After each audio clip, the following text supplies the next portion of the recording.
This is the Buzz Adams Morning Show podcast. Barstool Talk Daily. Except it's really early in the morning and no booze. For the most part.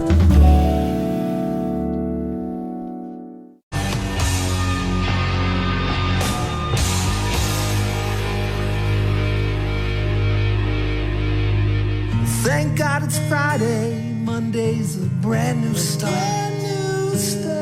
Wednesday, you're halfway home, and Thursday, the weekend's not far. Saturday and Sunday, you hang with your friends. What can you say about Tuesday? Nothing, not a damn thing. Tuesday bites, Tuesday sucks, Tuesday blows, go away.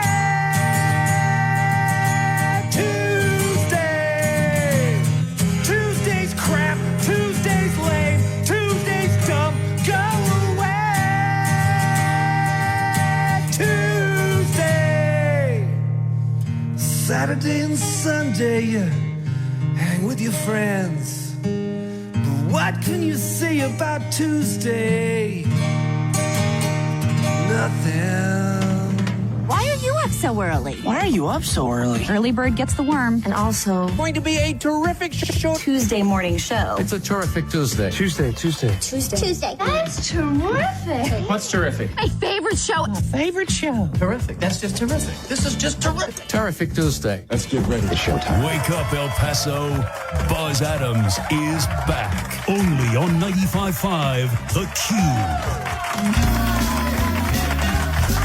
All right, thank you. Good morning. Hello, and welcome everybody to our Tuesday show. It's the Buzz Adams Morning Show. Hello. Getting started for you. Nico Jimian is here already. Good morning, Nico. Good morning. Joanna Barba is over there in the captain's chair in the producer's studio. Hello, Joanna. Hello. Oh, Captain, my Captain. We got tickets to this Way Out West Fest, which is going on downtown this weekend, and we'll have tickets to give away throughout the week for that. Let me just do some housekeeping here. Okay. Let me tell you about our dining deal. We know what it's going to be for this Friday. You'll be able to get $50 food certificates that you pay only $25 for this Friday at 10 o'clock, starting at 10 o'clock, at the Junction Brunch House at 3001 Pershing. The Junction Brunch House, El Paso's favorite brunch menu with a southern twist. And it's open until 9 p.m. Friday and Saturday. Did anybody go yesterday? Oh, no. No, I was I swamped. didn't get to go. I was so sad.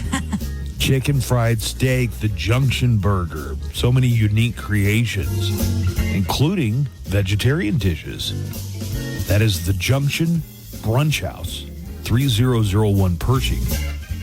And what happens 10 o'clock on Friday, whatever our dining deal restaurant is of the week, those $50 certificates go on sale while they last for only $25. So to take advantage of this dining deal, go to KLAQ.com and click Dining Deals on the must-read bar or the Dining Deals button on the KLAQ mobile app. Find out more about it. We also have some dining deals from weeks past that didn't all sell out, so you can get in and get a hold of some of those. So Dining Deal this week goes live Friday at 10 a.m. for the Junction Brunch House, 3001 Pershing. $50 food certificates for which you pay only $25. It's Dining Deals from 95.5 KLAQ and seizethedeal.com. Let's get a little look at El Paso weather here. It looks mostly clear. You know, I don't have to go in depth because every day is similar this week. Sunny, a lot of sunshine in the forecast. I'm not seeing any rain. And highs are going to be in the low 90s. Actually, pretty good Gulf weather, not too brutally hot. And winds are going to be, under 10 miles an hour. It's basically A+ all week long. And the Golfers Forecast is brought to you by Painted Dunes Desert Golf Course. Set up all your tee times and reservations online now at painteddunes.com. You could do that or the old-fashioned way. Call the Painted Dunes Pro Shop. Their number is 915-821-2122. That's 821-2122 for Painted Dunes Desert Golf Course. What's up, Nico? What'd you do yesterday? I watched some more of Penguin. Boy, what a great show. What a great actor that Colin Farrell is. He Wow. asks you and then proceeds to say what he did. That's right. You just had a great conversation with yourself. Some of my best are. I hear Penguin is really good, yeah. And it's really great. I continued to watch The West Wing as a model for our democracy. And it's, it's almost scary. It's scarier every time I see it. That they're talking about things like, we've got to fix Social Security. It's going to be broken in 25 years. And I think about it, I'm like, Wow. It's 25 years since they did it. We still haven't fixed Social Security. So, yeah. They weren't wrong. Got a lot coming up on the show today, including those tickets for the Way Out West Festival, headlined by Billy Currington. Yeehaw. We're kind of holding a grudge here. It sounds like Way Out West Fest took the model for Street Fest, which is an event we used to have, and they told us, well, you can't have Street Fest anymore because they put in the trolleys, and I guess the overhead trolley line or whatever messed it up, but somehow they made an exception for the Way Out West Fest. So we can't have Street Fest, but We're a little they're having the salty Way over Out. here. Yeah, a little bit salty. Joanna's going to have the Hollywood Cheesemay coming up in just about an hour. Joanna, what do you have on the Hollywood Cheesemay? One fan just paid a hefty price for a piece of TV history. All right. I'll let you know what they bought and for how much. All right. You're just teasing that one now, I am. right? All right. Television tonight on ABC, it's Dancing with the Stars at 7. On NBC, America's Got Talent recap special at 7. Fox has a new series premiere, Murder in a Small Town, with Rossif Sutherland, who is Donald Sutherland's son. What, is it also set in Okmulgee? Because there's so many murders in my hometown. Because there's so many murders in your small hometown. Well, that last batch were actually in Henrietta, which is about 10 miles away, okay? I mean, that was a truly gruesome crime scene, but it was about 10 miles away from my hometown. Every Oklahoma story that comes up, I'm just like, oh, another example. Look at that. Look at that.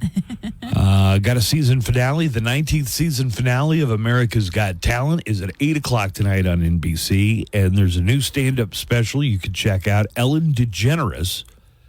For your approval, Ellen's comeback stand-up special on Netflix. Yay. We got plenty that we're going to talk about today. Joanna, did you know The Cure is going to release a new song? I did know that. Is that in your Hollywood Cheesemay? No, it wasn't, but I did know that tidbit already. Because she's a Cure fan.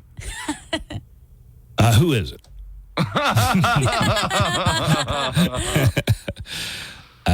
America is down to its last Kmart store, and it's not even a full-size Kmart. I loved Kmart. Did you like the blue light specials? Yeah, or that was fun. You remember that, right? I remember, yeah. When I was a kid, it was really exciting. We have a blue light special on Aisle 2. On aisle 2, and then everybody run over there because it was such a great deal. The first Kmart opened in Garden City, Michigan in 1962, and by the early 90s, there were over 2,300 Kmarts across the U.S. Damn. Kmart went bankrupt in 2002 and merged with Sears. They went bankrupt. Wait, is Sears still open anywhere? Yes. At El Paso has one of the last Sears. At Silla Vista, right? Mm-hmm.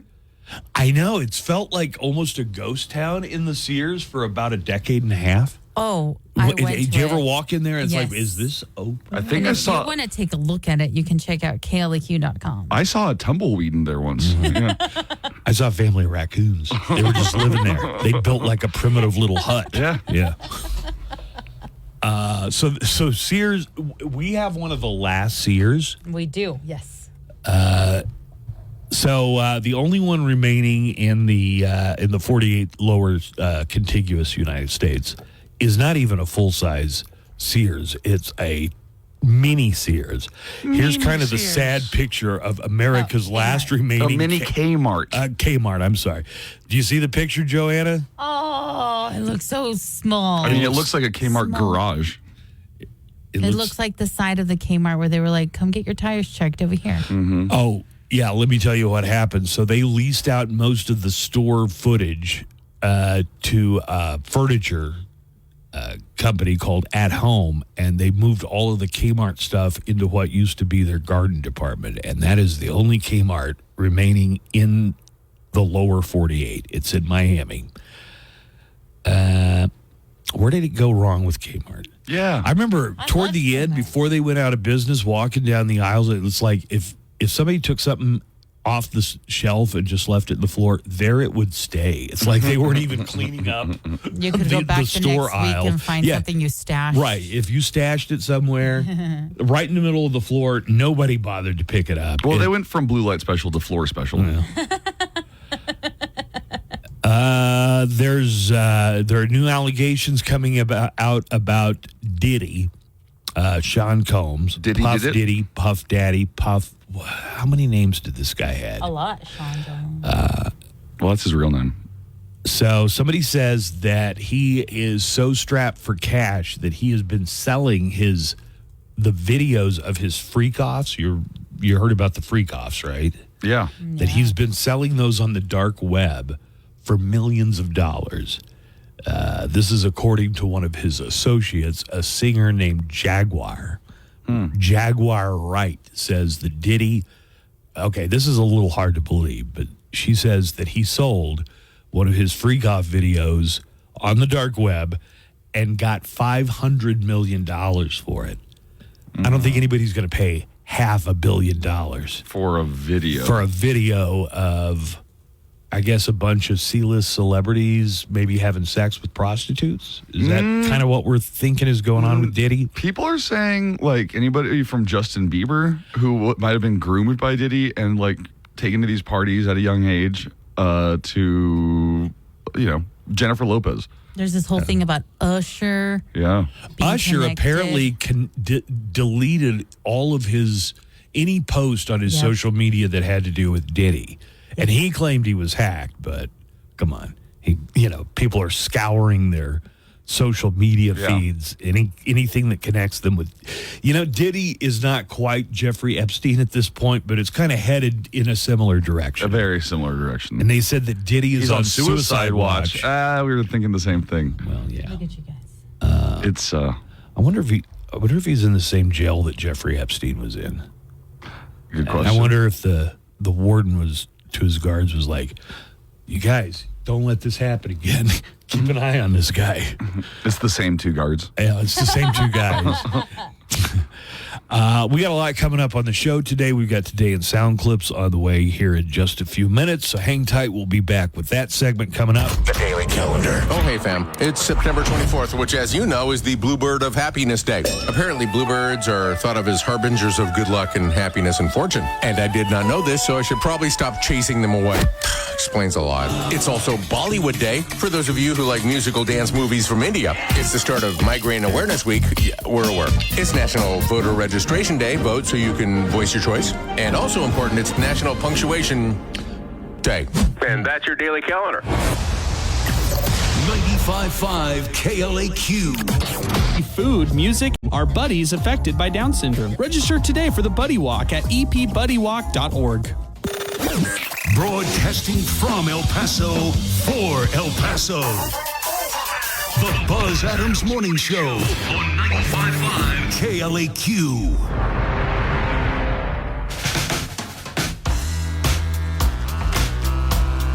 We've got Today in Sound Clips coming up in just a moment.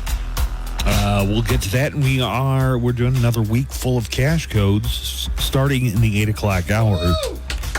Right, just after 8 a.m., you'll hear your first cash code, and then we'll do one per hour through 5 o'clock. So, several cash codes. When you hear them, you want to go to KLAQ.com or the KLAQ mobile app. Either one of them work. Look for the money bag icon, and you can get all the rules and details, everything you might need there on the app or KLAQ.com, but that's also where you enter the codes. The codes are only 3 digits long, so either jot them down, enter them immediately, or make a note to yourself. The more codes you enter, the better your chance to win money. And we have a lot of money that we're giving away. Every day we get 10 winners. Each of those 10 winners gets $100.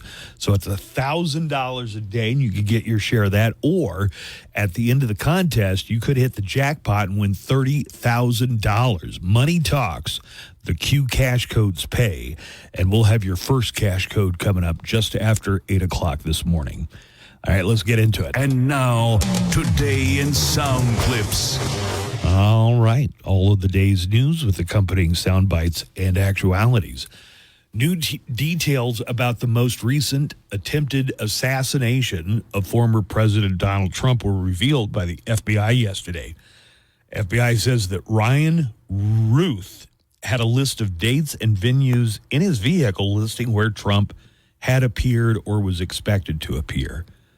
In his vehicle, also a cell phone that had been used to search for information on how to get from West Palm Beach to Mexico. So I guess his plan was, I'm gonna do this, and then I'm gonna try and get to Mexico. Get to the Allies.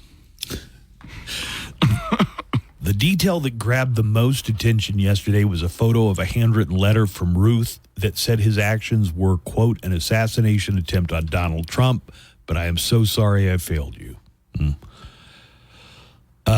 The letter also reportedly offered an amount of cash for, quote, whomever can complete the job. That was in a box Ruth supposedly left with a friend several months earlier. Ron DeSantis, the governor of Florida, has said that he's ordering a state investigation into the assassination attempt on former President Trump, I guess since it happened in Florida. Here is Palm Beach County State Attorney Dave Ehrenberg talking about the reason DeSantis is ordering a state investigation. And the federal government is, according to the governor, compromised because they are prosecuting Donald Trump at the same time. So that could lead to turf wars. That was my concern with all this. Hey, Ron, do you remember when Trump was calling you DeSanctimonious? And then he was too lazy even for that, so he just shortened it to DeSanctus for no reason? No. Politics is craven now. You think that, like, there's any, like, hard feelings or, like, I didn't like the way he treated me. No, this is all political opportunism. He's going to be buddy up with Trump, best friends. Until, if Trump doesn't win the election, watch how quick all of these phonies drop the pretense. I think Donald Trump even, like, tweeted or something that he wanted Ron DeSantis to investigate, and then he did. Sure, of course. And for that, he will receive the Senator Ted Cruz Profile and Courage Award. Trump actually called Cruz's wife ugly, and Cruz still couldn't wait to get his nose up his backside. Incredible, isn't it? Got another story, and this one comes out in Nebraska. Oh, you know what's interesting? Lindsey Graham was on Fox News yesterday, and he was saying that Trump had nothing to do with that Robinson guy from North Carolina. Jeez. I would call Lindsey Graham a brown noser, but his nose could be brown for a lot of different reasons. There's a movement by Republicans to change the way Nebraska assigns its electoral votes in presidential elections. Now, I don't want to be the one to point it out, but that's a little suspicious, considering we're less than 2 months away from the election. Yeah, a little bit. A little over a month, and they want to change how they divvy up the results. The state currently splits electoral votes based on the results in each of its 5 districts, but Republicans and former President Trump want Nebraska to change to a winner-take-all plan that would assign all 5 Nebraska electoral votes to the winner of the state. The push to change the process, though, has apparently been blocked, mostly by Senator Mike McDonnell. McDonnell is a Republican who issued a statement that he would not vote to change the process before next year, which eventually kills the move. This thing that Trump wanted them to do in Nebraska has apparently been shut down by a Republican. On Meet the Press yesterday, Nebraska Republican Representative Don Bacon was asked what the odds are of the process rules being changed before the election now. Very unlikely. I know Senator McDonald, we're friends, but he's not by himself. There's 2 other Republicans that are no right now, which means we're 3 votes short, maybe 2 votes short. And so this will likely have to wait till after the election, and we can debate about it in the future legislature. Okay, so these Republicans in the Nebraska legislature are saying if you're going to change the rules about how we divvy up the vote, less than 2 months before the election is not the time to do it. Here's Representative Don Bacon again saying that this, in his own words, the win-at-all-cost mindset is not good for anybody. This culture that we're in today of you got to win at all cost, and that's more important than being right or doing the right thing, I think that hurts our country, and I see that around. It's more important to win than to do the right thing, and that's not good for the country. All right. Now we're going to get into some, more unusual news, I guess. Lady Gaga showed up at a screening for the new Joker movie, Joker Folie Deux. When does that come out, Joanna? October 6th? October 4th. A Friday. Are you going to see that one, Joanna? Yeah, probably. Lady Gaga showed up and tossed bags of popcorn to some of the people in the audience. Enjoy the show. I guess that'd be a week from Friday, huh? Oh, yeah. God, I hope they do not crap the bed with this one, man. You're going to see it. Absolutely, I'm going to see it. I thought, I've expressed this before. I thought The Joker was a great movie. It's one of your favorite Batman movies, even though it doesn't even have Batman in it. It's got him, but he's a little kid. You know what Batman was really good? The Robert Pattinson Batman. And the Penguin on HBO Max. Is it good? Even better. It's the most grounded in reality superhero project ever. Like in Penguin, if you get shot, you're shot. You die. Nobody has superpowers. All right. Even Batman, it's all tech-based. He's got like a bulletproof suit or whatever. And Colin Farrell, what an actor. I got audio from that story you had yesterday, Nico, about 8 bulls escaping from a rodeo in Massachusetts. Oh, and nice. I know this may come as a shock to many of you, but I guess they have rodeos in Massachusetts. They do. Apparently they don't have many because they don't know how to keep the cows in the arena. 8 bulls escaped from a rodeo in Massachusetts. They charged through a fence and ran through a parking lot, and then they were gone. Here is the moment they escaped, caught on phone video, and then people in the community talking about the escape.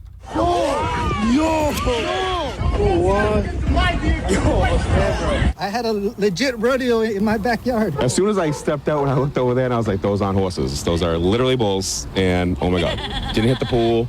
They didn't hit nothing else. Yeah, I'm glad that was fenced off back there. And they all just stopped. So there's a lot of kids around here. We don't want anybody getting hurt. And that was your cousin from Boston. Was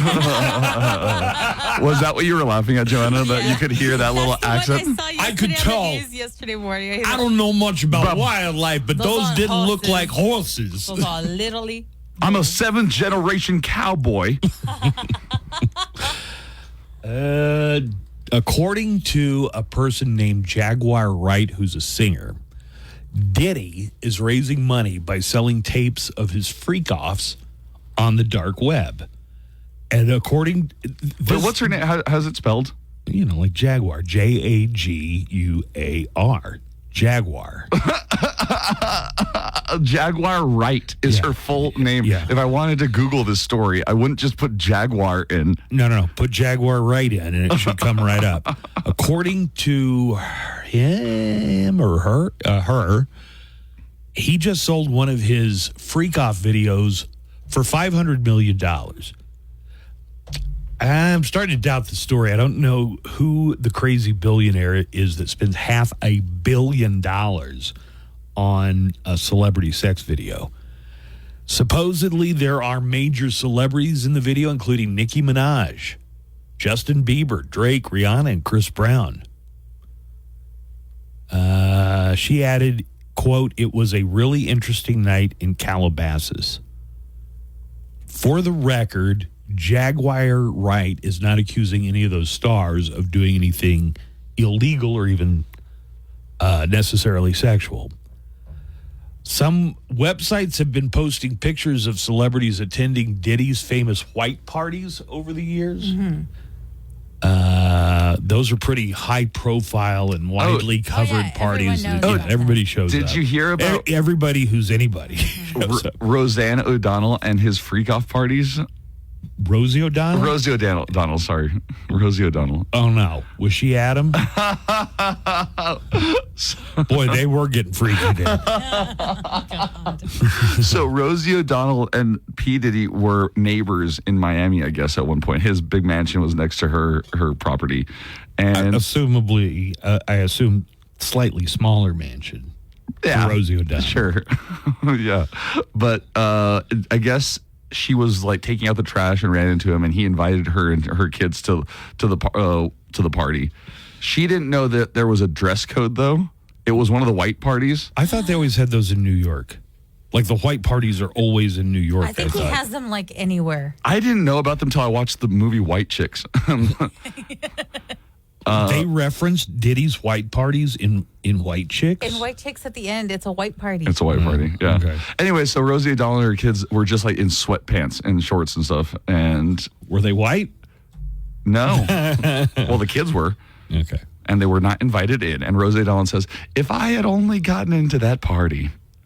Well, here is singer Jaguar Wright and some of the shocking claims that she's making about Diddy's freak-off tapes. Why would he sell his tapes on the dark net? He's selling it because he needs the cash. The last freak-off tape that just got sold on the dark net, which I know because I monitor, went for $500 million. It had multiple stars in it.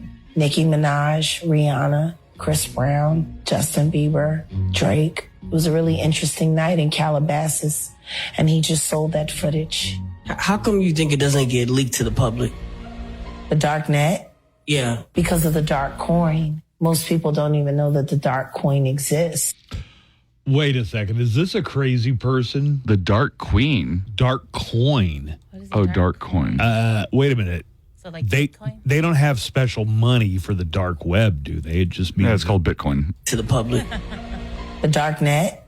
Yeah. Because of the dark coin. Most people don't even know that the dark coin exists. I know. But that's how they're trading for all of the flesh they sell. Which is why I became so outraged last year when the twins turned 16 and he had them dressed like prostitutes and then he auctioned them off as NFTs because the NFT that he sold them to was attached to that dark coin. It was like a promissory note to sell his daughters to the highest bidder. Okay, there's a lot there. I don't know if any of it's true, but she's saying that at one of the parties, Diddy sold his two 16-year-old daughters for this dark coin.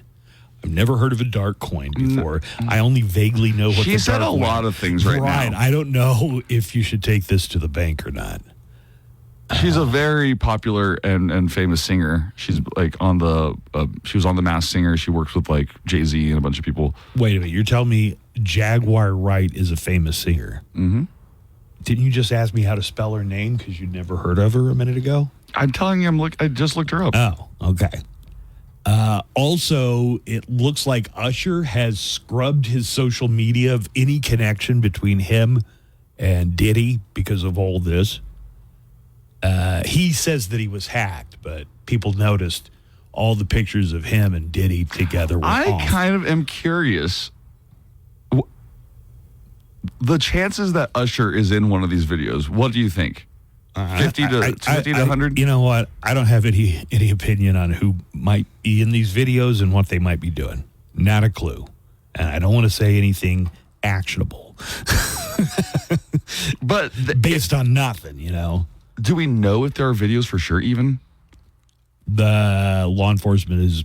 So there are videos. Yes, they've said that videos were made of the goings-on at some of Diddy's parties. But I wonder if Usher's the only one just kind of getting rid of any kind of connection between him and Diddy. It happens time and time again. You're simply living your life and... Hey, so what's up with this old tweet? The one about Diddy? Yeah, it's over. Well, not anymore. With Diddy Lock. Yes, Diddy Lock instantly erases and wipes anything you've ever said about Diddy, keeping your Diddy history from coming back to haunt you. Diddy Lock is amazing. I took a picture with Diddy at an autograph signing when I was 21 years old, but thanks to Diddy Lock, that picture has been completely scrubbed from the internet, which is great because I can't let my association with Diddy ruin my career. Jenkins, we need to talk about Diddy. Uh-oh. That's right. I'm really proud of you for never talking about Diddy or taking pictures with Diddy. You're a stand-up guy, Jenkins, unlike Diddy. I'm giving you a raise. Thanks, Diddy Lock. You're welcome. Diddy Lock. Erase Diddy from your past today.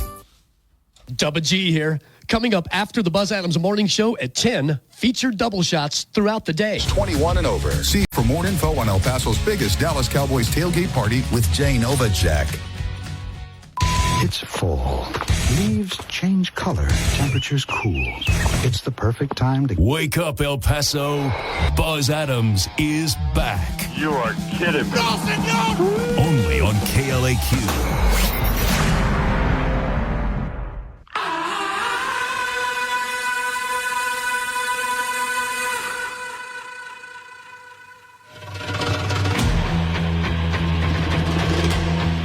Joanna has the Hollywood Cheesemate coming up. We've also got a true crime report this morning, so we'll get to the true crime report in about 15 or 20 minutes. That's still ahead. I need to tell you about the Cowboys. The Cowboys who lost, they're now 1-2 on the season after losing to Baltimore. The Cuervos on Sunday. The Cowboys are playing Thursday night. So who are they playing? They're going to be on the road. They're going to be in New York to take on the Giants. Oh. Okay. So should be a good game. Because it's one of those Amazon Prime Thursday night games. So if you don't have Amazon Prime, at least you can listen on the radio. KLAQ is the official radio home for Dallas Cowboys football. So Thursday night football is going to start at 5 o'clock. Pre-game show. We'll start things up Thursday at 5 o'clock. After the game and after the post-game show, we will join Loudwire Nights, already in progress. But Thursday Cowboys game, fine if you got, what is it, Amazon Prime? Amazon Prime? If you got Amazon Prime. And if not, tune in the Cowboys for every game. Cowboys football in the Q is brought to you by Miller Lite, the only beer of the Dallas Cowboys, 915 Tours, and Border City Ale House. Border City Ale House, the home of the 600 ESPN El Paso Monday Night Football watch parties. I had a few more sound clips to get to. Rescuers in northern Canada found a 6-year-old girl with autism who'd been missing for 3 days. She wandered off. Here's the video when Oakland Schwader's mom... Schwader. I guess that's the little girl's name. Oakland Schwader. Her mom is overcome with emotion.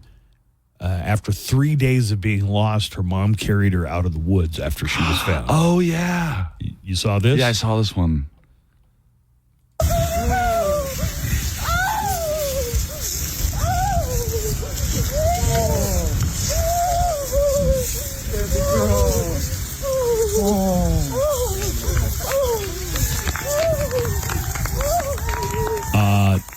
Oh, can you hear that, Mom? Dozens and dozens. That makes you want to cry. Dozens of people had helped with the volunteer rescue efforts, so that was who was applauding in the background when they found her. But you got to think, after 2 days, you start to think, okay, it might be a worst case scenario, right? And then to find your Absolutely, child, yeah. I mean, that's after the first 48. 3 days later. That's right.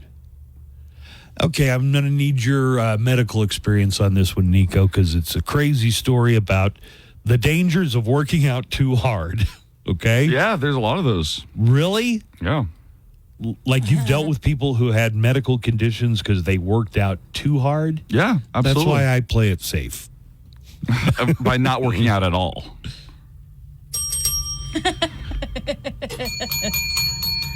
A 25-year-old woman in South Carolina named Jessica Johnson decided to do a CrossFit challenge this month called the Murph Challenge. Okay, I've heard of it. You've heard of the Murph Challenge? Yeah.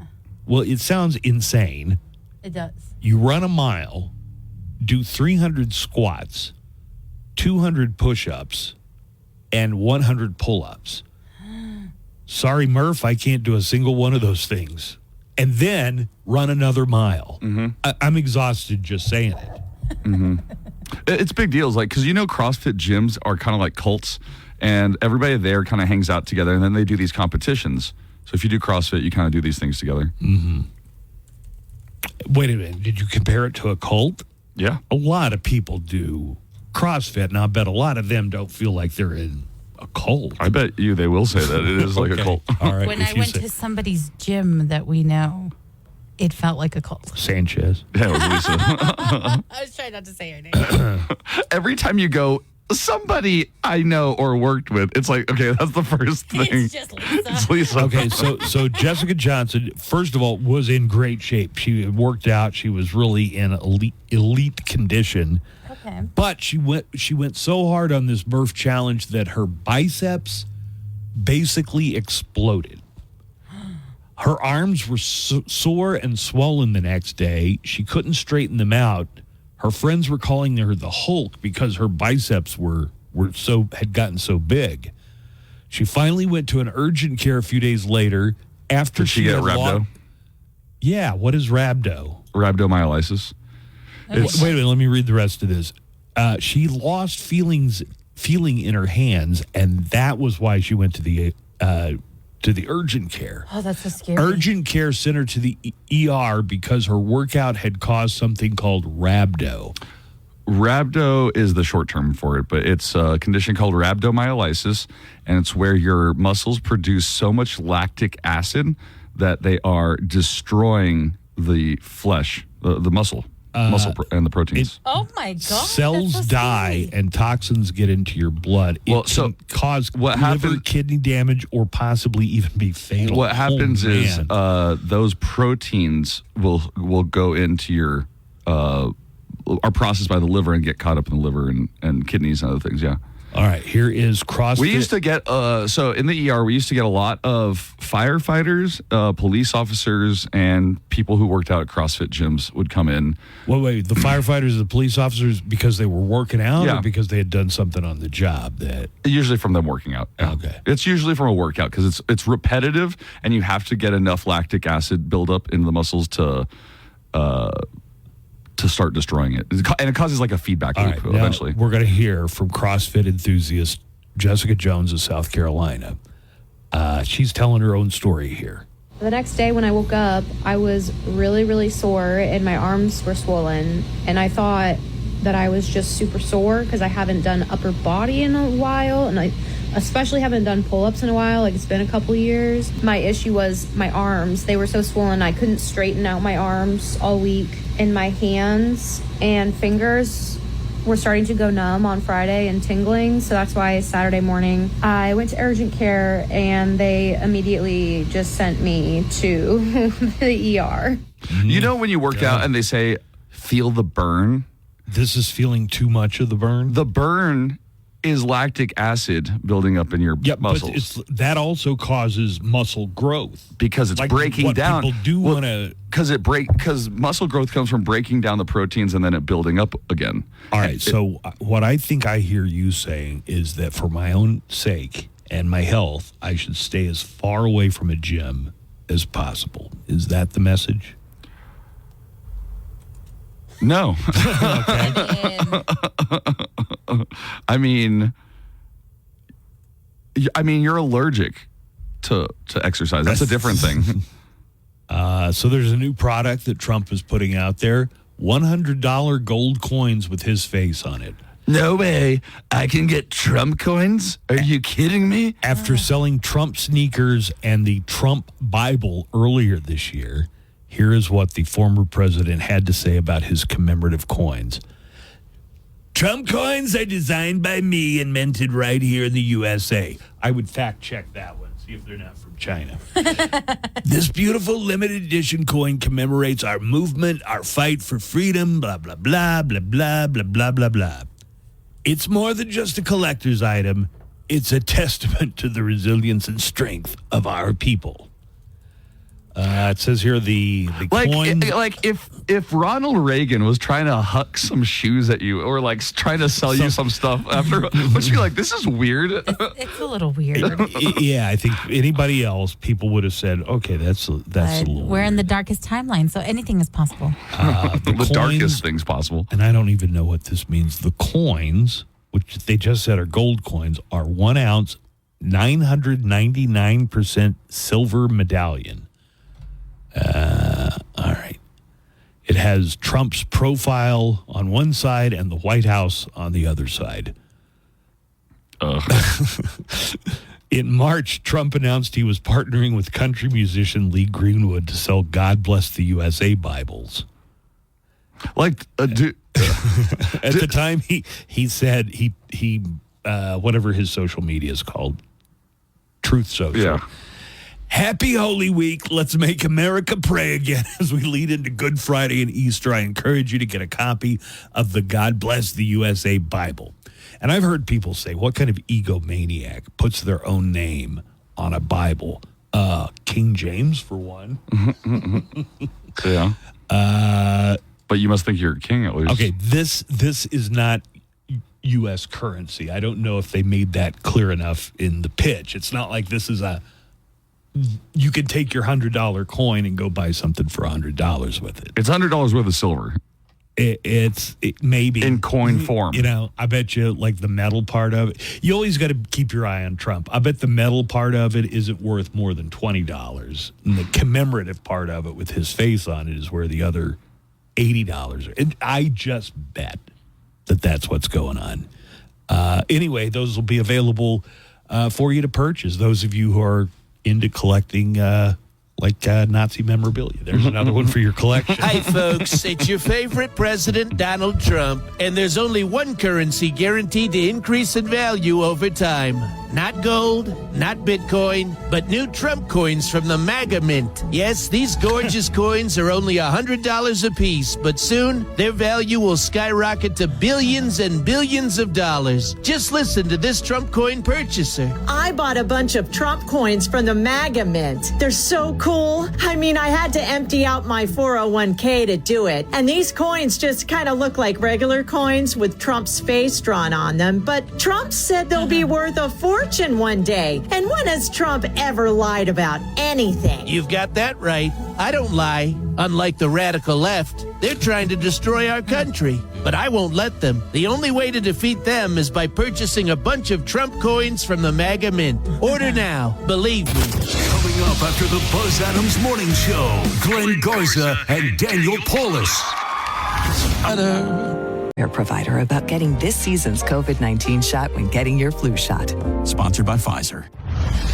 The Buzz Adams Morning Show, Monday through Friday, 5 to 10.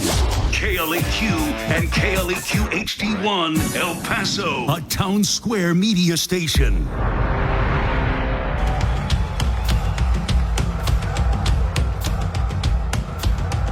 We got a true crime report coming up here in just a couple of minutes, and in about an hour, we're going to have your first cash code of the day. The cash codes can win you cash. Money talks, the cash code pays. Every time you hear a new cash code, and you're going to hear several today, starting in the 8 o'clock hour, enter them at KLAQ.com, or if it's easier for you, the KLAQ mobile app, just open that. Either one of them, look for the money bag icon, click on there, and enter the cash code. Every day we give 10 winners $100 a piece. And you could win $100. Or at the end of the contest, you might hit the jackpot. We got $30,000 at the end of the contest, and you could win that. Just listen for the cash codes. Enter them on the website or the KLAQ mobile app, and we'll have your first one of the day coming up in just about an hour.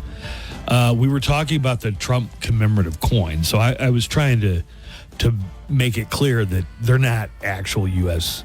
currency, because I could see maybe some fans of the former president thinking, oh, well, at least it's worth $100. And I speculated it's probably worth about $20, and then the $80 is the upcharge, and it's not like it holds $100 in value. And somebody called in with some more details about the Trump $100 gold coins. Morning, Buzz, Nico. Good little conversation you guys having about that little Trump coin. And early bird here. I'm letting you know right now, brother, I just read an article on that thing yesterday afternoon. It's worth about $30. $30. But he's selling them for about $100. So, it's true Trump style. It's a money grab. That's all it is. And, of course, he's going to have enough supporters that are going to be fan-struck enough to go ahead and empty their pockets for him. Wait a minute. They're going to be what? He's got enough fans who are going to be what? And, of course, he's going to have enough supporters that are going to be fan-struck enough to go ahead and empty their pockets for, a silver-covered piece of lead with an idiot's face on it. Sorry if I offend anyone. All right, you guys. Have a good morning. Oh, that's a good way to put it. It's $30 worth of lead with some silver on top of it. So it's not even gold. It's just gold in color. Did you ever see when they did a tour of his, what? You had 1 minute. Yeah. Nobody said I had 1 minute. I said I would get to it in a hurry. And I told you make it quick. Okay, good. Let's do True Crime Report then. That's the sound of the police. That's the sound of the beast. Actual crime stories from around the world and across the nation. This is the True Crime Report. And we got a lot of true crime to tell you about today. A burglar broke into somebody's Corvette and then got stuck inside and started begging the owner to let him out of the Corvette. Video of this. Yeah. The video of this is hilarious. A 33-year-old man broke into a luxury Corvette in a parking garage. This happened in Miami. He could not start the car, but he also couldn't get out. That model of and I don't know much about Corvettes, but that model had a security feature where none of the electric components function if you don't have the key. Mm-hmm. That includes the doors, which locked on him. The owner got back to his car and was startled to see a burglar stuck inside. So he pulled out his phone and started filming the burglar. I think we have a little audio. Yeah, here you go. Here's the moment when Julio Solano, so Solano owns the Corvette, found the would-be thief inside his car. Sorry, let me play that again. A lot of components on the True Crime Report today. My brother, this is not your car. This is my car. But why are you in my car?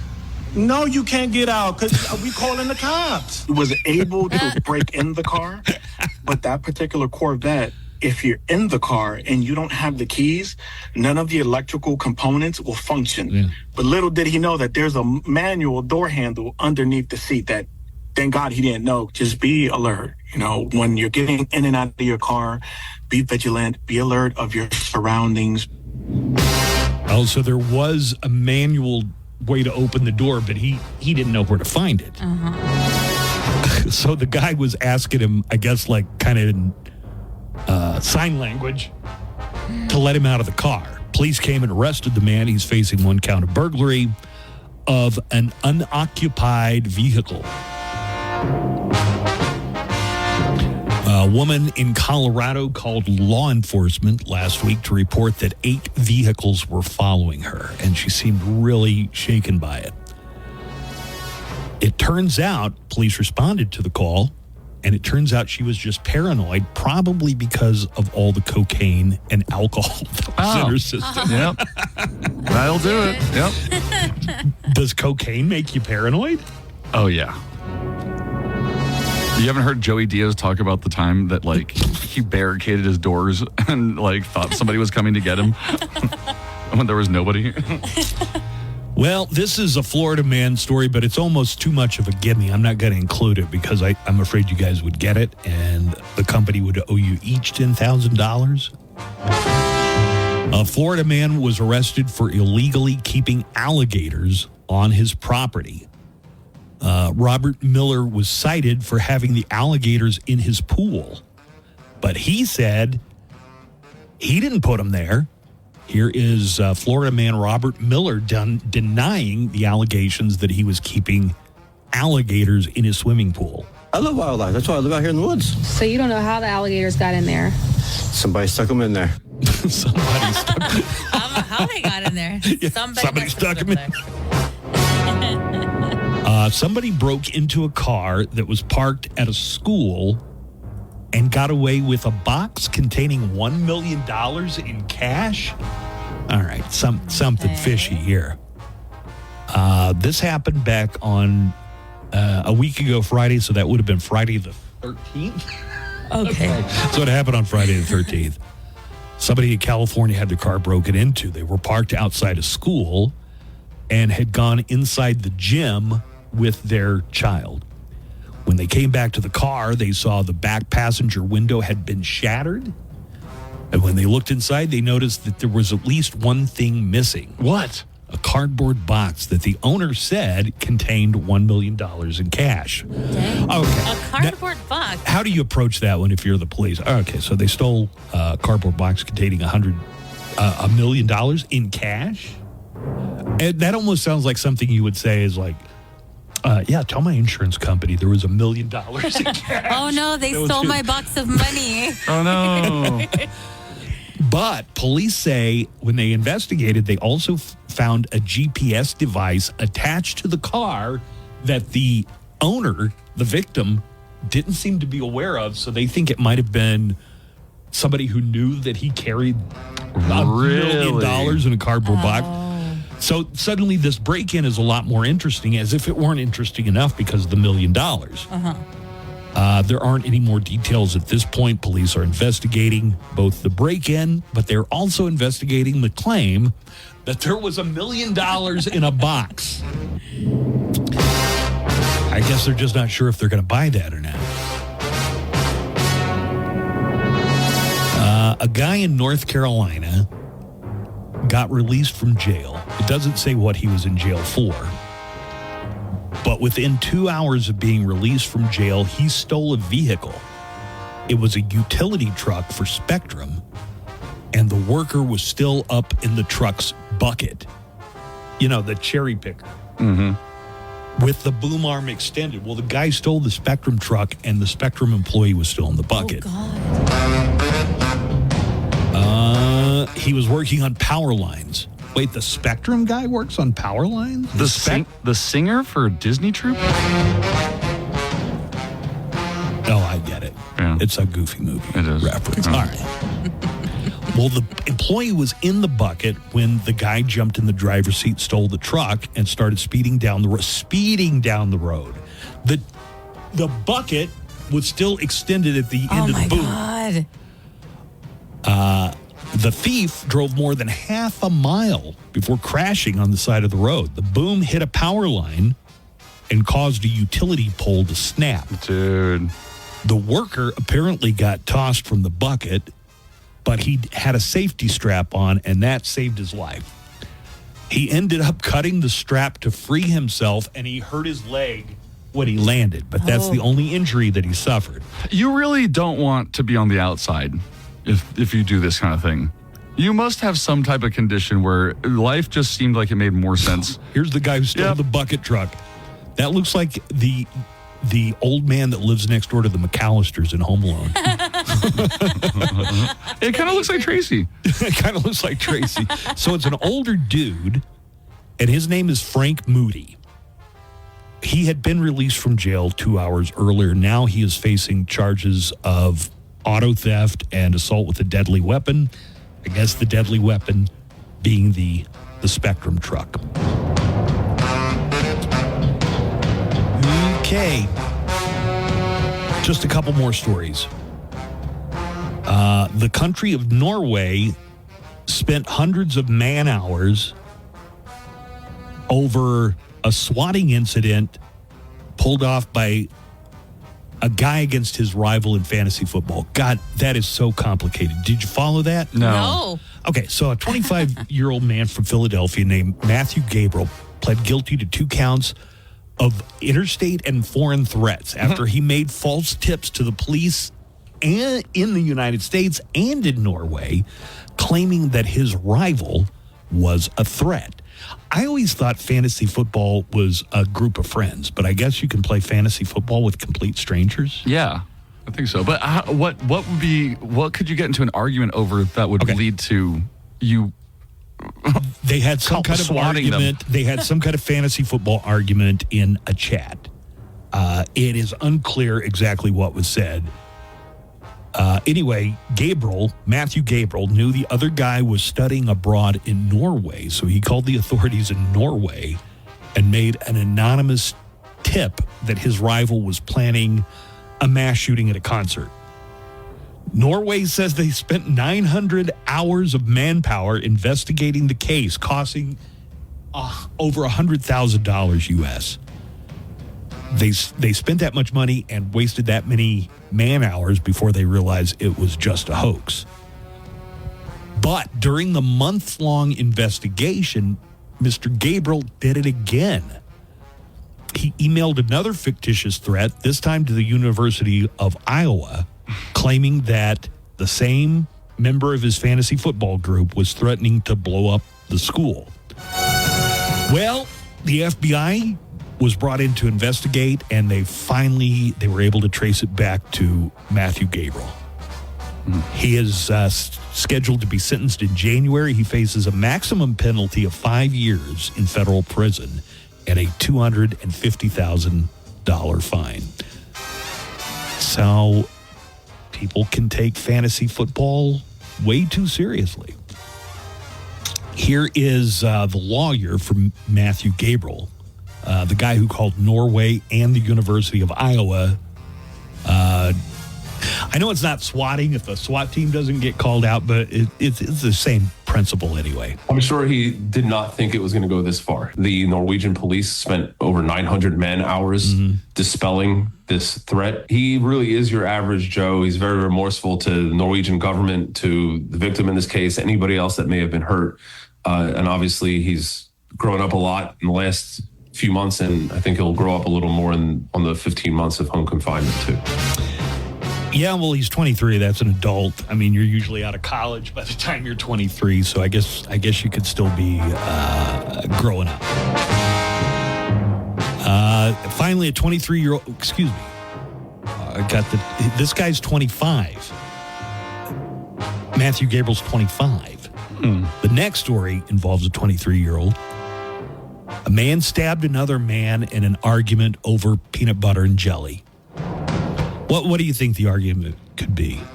Like chunky or smooth, or cut off the corners or leave the corners on? Yeah. What could the fight have been about? Level of toastedness. You don't toast a PB&J. Oh, yeah. No, you eat it on preferably white bread, but it could be wheat bread. Toasted. I like it toasted. I have never seen anybody eat a toasted PB&J before. What is wrong with you? It's bread. Yeah, You but just toast it. Any sandwich can be made toasted or not. right, but that's not what I'm used to. Would you toast a tuna fish sandwich? Some people toast the bread, toast, maybe, yeah. If I wasn't so Have you heard of a tuna melt? allergic to tuna. Oh, yeah, there is a thing called a tuna melt. 23. A 23-year-old man in Illinois named Javon Owens was charged with first-degree attempted murder after he stabbed a man with a butter knife in an argument over peanut butter and jelly.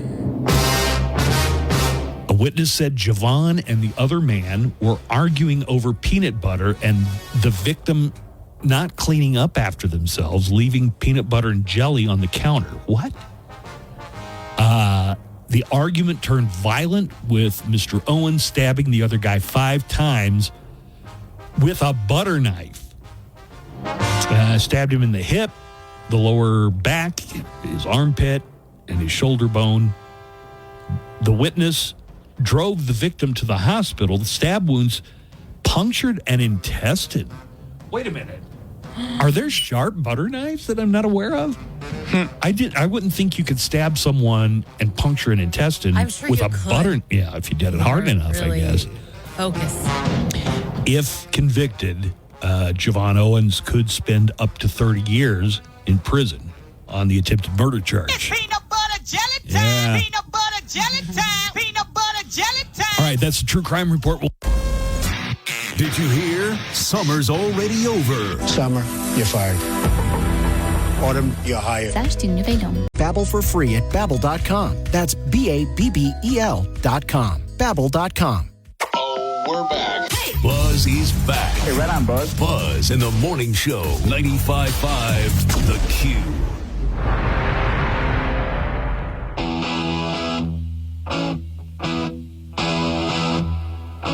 All right, we got through the True Crime Report. We're about to get to Joanna's Hollywood Cheesemate coming up in just a couple of minutes. Her cheese.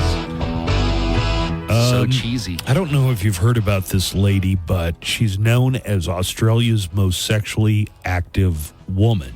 And her name is Annie Knight. And her goal is to sleep with 600 people in 2024. And she's already at 400.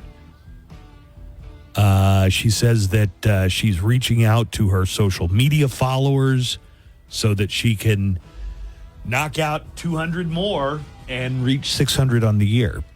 Her name is Annie Knight. She says she's already been with 400 people this year.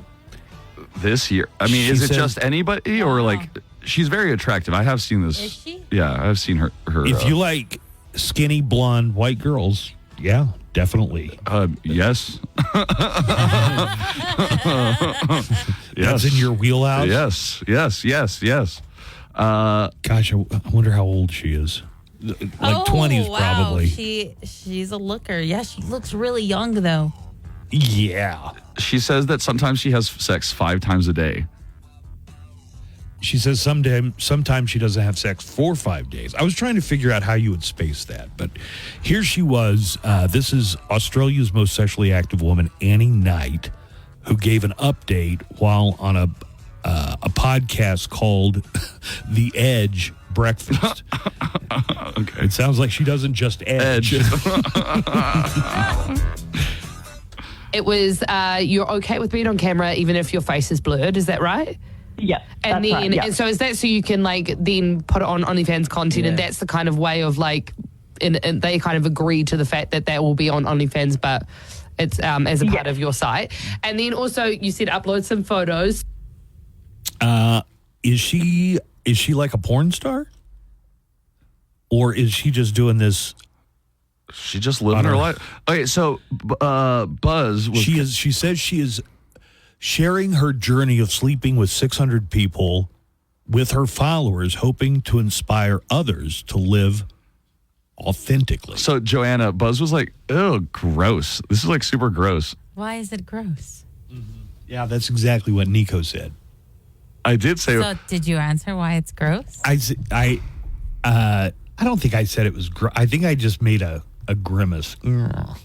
Why? Well, look, regardless of gender, let's say that I met the perfect person for me. If I ever told that person, and we had a great relationship, if I ever told them I once slept with 600 people in 1 year, that might be too much to get over regardless of your gender. Do you see what I mean? Right. Okay. That might just be hard for somebody to come to terms with. And For I would some, totally yeah. understand if they didn't. So take slut shaming out of it. I'm just saying a lot of people would not be thrilled to know that they're the person they love once slept with 600 people in a year. Yeah, but didn't Wilt Chamberlain say he slept with 20,000 women? I think a lot of people were skeptical about Either that way, claim. nobody bats an eye at a bunch of guys saying that they slept with even hundreds of women, and you wouldn't say, well, that person is unmarriable. They are dirty. Well, they're probably a celebrity. They're basically a whore, They're probably a prostitute. Listen, I didn't say any of that stuff. I just said... I'm saying a lot of people probably hear this girl talk about having sex with 600 people, and they're like, oh, prostitute. But I didn't say that. I said porn star. Is she a porn star? She's got an OnlyFans, so I think... And she films it and puts it on there, so I guess... Why is no one telling me how old? Oh, no, there it is. Are you trying to find out how old she is? She's 27. No. No, I was just, anybody who has out-of-control like sex sex is either was- a member of Motley Crue or a sex addict. Or they've monetized it. Who's got the time to sleep with that many people in 1 year? I know. That's a lot of, interactions exhausting. and exhausting Here's conversations. what Annie Knight, Australia's most sexually active woman, had to say. Some days I might sleep with 5 people, and the next few days I might not sleep with anyone. I do get tired. It is exhausting, yeah. and I need to have a break. I would imagine so, girl. So, can I tell you something? Shake it, don't break it. What? I don't know. I see so much stand-up comedy, and I don't even like to watch specials on TV anymore. And I feel like that just happens with anything you do. If you do it a lot, you might not be interested in being a fan of it anymore. How much radio do you listen to, Buzz? You do. I You fairly do listen to a lot of radio. Yeah, right. So this might not be a great Especially example. when I'm Good traveling. example there. Yeah, not a great example. Like the week I was in LA, I listened to LA radio the entire time. I never put it on my satellite or anything else. She is hot. I think she's really hot. And I guess she's sleeping with old dudes. Wait, or maybe this is her dad. Okay. That's her dad. Was that her? I thought that was like one of the guys she slept with, and it's like, she's up. I am sure she has her pick of the litter of whoever she wants. Okay, so anyway. So do you think sex with lots of different people is a bad thing? I think everybody has their own definition of what dirty? a lot. Do I? No, I mean, I don't know. Because of how you were brought up. Like if you're having 20 guys run a train on you, that's kind of dirty. Oh my God, never say those words again. No, never say that. It doesn't say does she ever go family style on it? Or if it's just a one-on-one hookup. But if it is that fine? One-on-one hookup 5 in a day? Pardon? Is that okay? What? 5 hookups in a day, but it's one-on-one, not family style, whatever you want to say. Yeah, like breakfast, lunch, dinner. I'm saying there are a lot of people who would definitely have reservations if they found that out about someone. Are you one of them? Like if I was dating somebody and I found out they once had sex with 5 people in one day, yeah, that could be a moment of truth there. But what if you were the one that had sex with 5 people? Oh, I'd tell him to get over it. It wasn't a big deal. There's some neckline calls already As long about as this. she's being safe about it, I don't see the problem. Yeah, if she's using protection, she doesn't have crazy STDs and it's not like a gonorrhea swamp down there. Yeah. Hey, morning show. Hey, you guys are talking about that girl wants to sleep with 600 men. You want to know the big difference between a man sleeping with 600 women and a woman sleeping with 600 men? I don't know. Is that, a man's part, you can always wash out the outside. A woman's part, you can't really just wash out the inside. I don't know. I've always thought that was kind of weird, but, either way, a man or a woman sleeping with 600 people is kind of gross. Wait a minute. I'm sure there is some way to clean out the lady part. This sounds like a grown-ass man who doesn't know how a vagina works. No, but guys, do you see that's actually how perceptions have been formed for the past 2,000 years? That nasty thing down there. That girls are supposed to be protected because, yes. You can't wash off the STDs on the outside, dude, either. Right? Yeah, right. If you've got the STD you can't wash that off. Of course, these are human organs. They don't work just like normal, Just put water on it and it's fine. Okay, so you're saying the caller is misinformed. Well, or doesn't know how vaginas work. Does not know how vaginas No, work. it's not really that. I think it's more interesting that I think that is actually just a sign that the perception of women being dirty because of having sex is so rampant and everywhere. And probably it's a very old stereotype too. Old Testament. Yeah. Like in the Old Testament, if you're a member of the tribe of Israelites, whenever a woman had her time of the month, they had to be sequestered in a separate tent and they weren't allowed to come out until it was over. So, I mean, that's just one example of how kind of misconceptions about women have develeled over the years. Mm-hmm. You can't clean the inside out. That's a grown-ass man right there who's probably had sex with women. He's probably right that in this case it's a soupy mess. Just so people know, the vagina is actually self-cleaning. It's like an oven. Yeah. It cleans itself. It really does. Is that why they say there's a bun in the oven when a woman's pregnant? Look at you, Buzz. Hey, good Putting morning, pieces morning together. show. I'm listening to the Annie Knight conversation about her trying to sleep with 600 people by the time the year's over, and it's regardless of gender. I mean, even if you're a man or a woman and do anything, 600 dudes, that's a lot of people. It's just too much. It's for a year, and I don't think she'll be able to do it because it's time consuming. I don't know. Maybe she just like wham, bam, thank you, ma'am, out the door, and then she posted on OnlyFans. It's fun, but it's time consuming. It's going to take her a good while to get through a few dudes, unless she's like sleeping with, multiple dudes at night. That is true. That could be, I guess. But to each their own. I mean, empowerment. It doesn't matter. I wouldn't care. Even if she down the line, if somebody or I started dating somebody, they're like, oh, I once slept with 600 people in 1 year. I'm like, oh, well, I'm glad you found the time, It shows dedication. I guess this is the millennial version of dedication. All right. I'm glad you have the time. Wow, you have a work ethic. That's a line you should use next time you sleep with someone. Glad you found the time. Nice to know you're a person who keeps their nose to the grindstone. So many millennials don't see things through. Oh, well, you can't. If she's at 400 now, and we have. Oh, wow. She's already at 400. We have a little over 3 months, 3 months, give or take. I think she can do it. I wonder, her criteria to count one. Does she have to finish? Oh, I think penetration. That's probably. it. That's all that It's counts. just penetration. Yeah. It's you were the second person to say it's like throwing a hot dog down a hallway. I didn't say that. Oh, you didn't? No. Oh, somebody else did. In the world? No, I didn't. Wait, did Joanna say throwing a hot dog down a hallway? In our app chat, somebody definitely said that. Okay, Teddy B says in our app chat, I heard this one before. A key that opens many doors is called a master key, and a lock that is open to any key is a useless lock.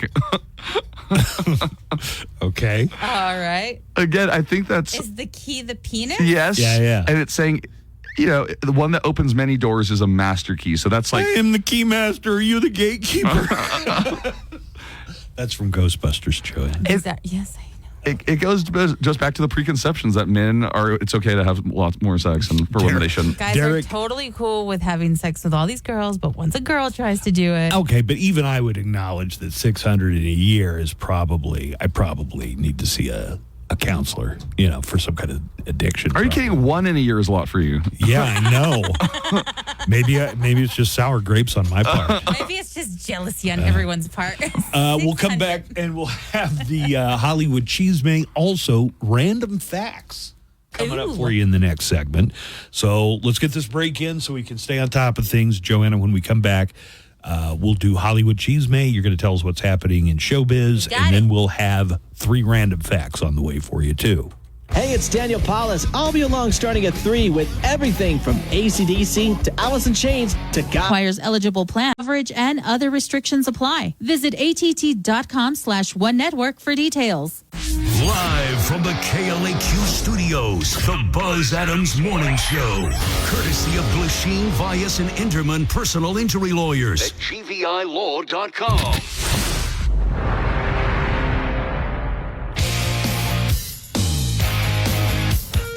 All right, Johanna's Hollywood Cheesemate coming up, but we did get a lot of phone calls about this Australian young woman named Annie Knight, who is trying to sleep with 600 people in 2024. She's at about 400 now.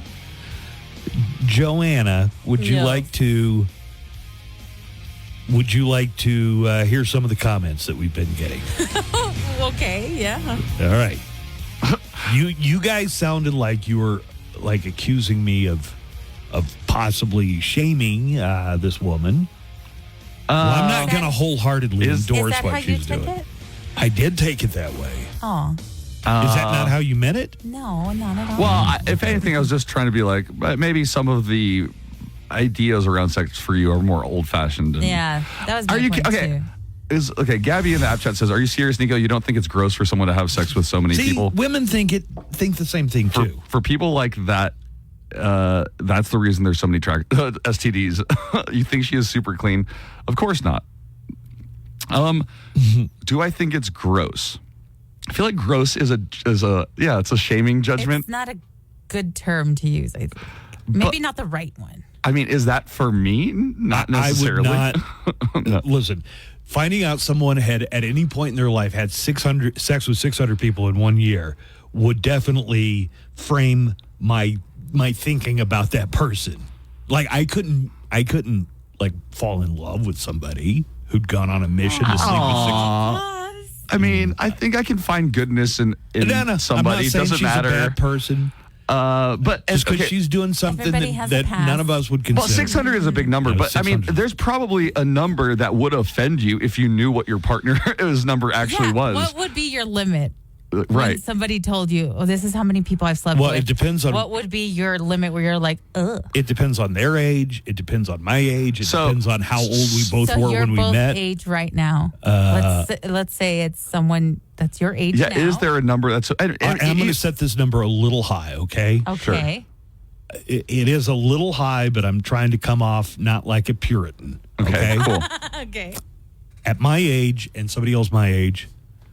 Also, how long were they married for? Because at my age, everybody has at least one or two under them. Yes, it is. Were you married for 40? Okay. Were you married for 30 years? That is a stipulation. Okay. So what would be your number? 25. 25. Yeah, 25 would be too many. But I find that funny. So Supa says, I find it funny that these dudes are offended by a girl trying to take 600 Ds in a year. They go to bars to pick up girls. How do you know you're not Mr. 590? Which is, I think, a good point for a girl or a guy. It doesn't matter. You don't know what your partner's number is necessarily. So until you start talking, until you have that conversation, and tell me, I bet you that conversation has ended. Which more relationships than cheating has. People are going to have their number. That's fine. A lot of people are saying she probably has some mental health issues. Renee says that she's seeking validation through men. Yeah, I could see that too. I could also see that.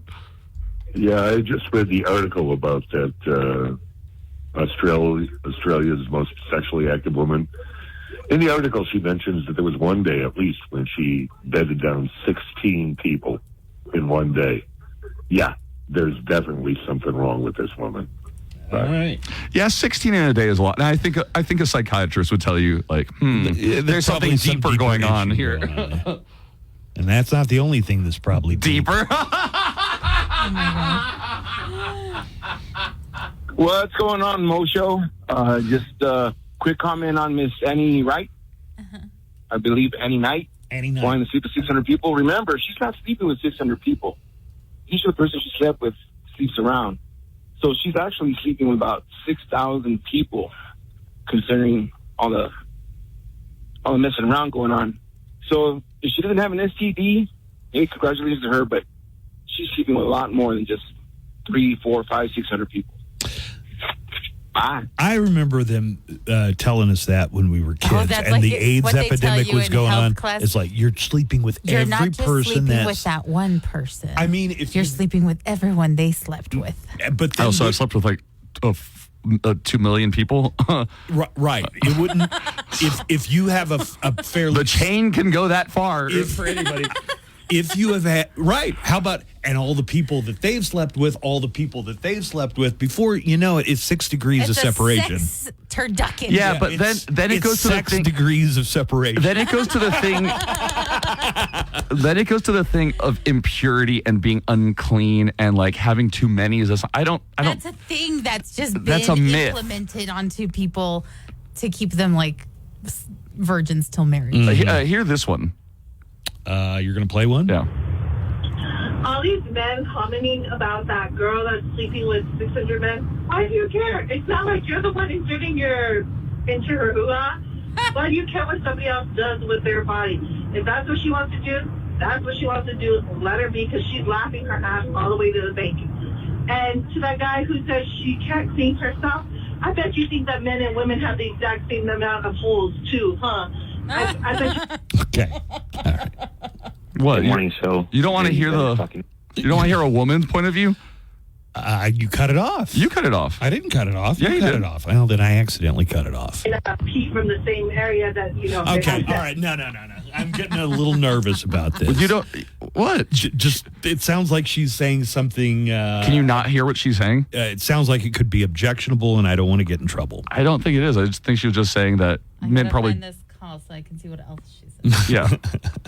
Right, because she's talking about something about a hairy thing. She said, no, she'd say, I what? bet to that guy who says that she can't clean herself, like you can't clean the insides out. She says, I bet you think that men and women have the exact same number of holes. Yeah, right. I'm getting a little. I bet you think this is the type of uncomfortable. guy that thinks women pee from the same area that they have sex. You're going over, just as I thought. That is a little over the line. How is that over the line? I was talking about anatomy of people. I'll let you talk it out with Kevin after the show. But Joanna, have you heard me say anything objectionable? No. Okay. I still can't find this call. But anyway, it's astounding that his comment and the lack of knowledge on how a woman's body works anyways, love you guys. Okay. All right, appreciate it. As long as you're not mad at us. You and your Good morning Puritan. show. I hear you guys talking about that lady that slept with all those men. And I hear all the comments that the guys are calling in and saying. And I just can't stop it. Think back to that show. Or not show, that movie, Clerks. Oh, yeah. Snowball. It's like, well, which one am I? That's what I would ask, honestly. So what number am I? But I wouldn't feel ashamed. I would actually ask, like, perfect time to ask someone that knows so much.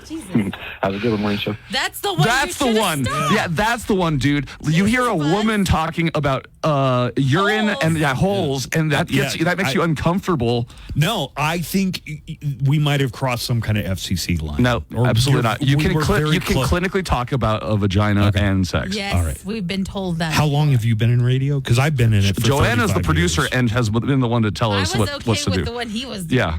Hey guys, I just want to come. But that scene in Clerks, that is a brilliant scene. I love that scene. It's like, what? Try not Why to. do you call him Snowball? My girlfriend, Yeah. 36. Try and not then to- The customers are like, in a row? Hey guys, I just want to comment on this girl, this Olympian sex girl, man. Oh my God, 600. Now, is she said specifically men, or is she also mentioning women? Oh. Is she sleeping Oh, only that's a with good men, or is she also sleeping with women? I don't know. What do you guys think? Cool. Find it on me out. Oh, that's a good she point. says you people. put an article. You saw the article. Did she mention women also? I didn't mention, but just that she said she wants to sleep or have sex with 600 people leads me to believe, yeah, probably she's counting women too. Actually, Jesse in our app chat has something really interesting to say. She says he says the people who would have a problem with this can comfortably say they will not be a part of this goal. Let her do her. She's not asking for people who have a problem with it to participate. Yeah, I think we're establishing that. It's like, I'm not going to tell her the police need to come and get her, but I think probably talking to a counselor, in a professional setting. Cool it guy might be says appropriate. there's nothing wrong with her. There's nothing wrong with her mentally. She is doing it for OnlyFans. It is for content. It's a competitive world, and she's looking for subscribers. No, it's a good way of looking at it. Mm-hmm. Yeah. Also, remember, She's in the business of sex. Wilt Chamberlain said he slept with 20,000 women, and we didn't have this kind of conversation. Yeah, but I don't did we? think anybody, I'm sure that Wilt had to have a conversation with his wife, at some point. Let's say even 1,000. I mean, rock stars. Nobody and had that athletes, conversation. That's who has sex with that many people. But rock nobody stars has conversation. and athletes. Nobody says Eddie Van Halen is dirty. Nobody says. Or nobody said Lemmy was dirty. Everyone kind of saw him as a rock god.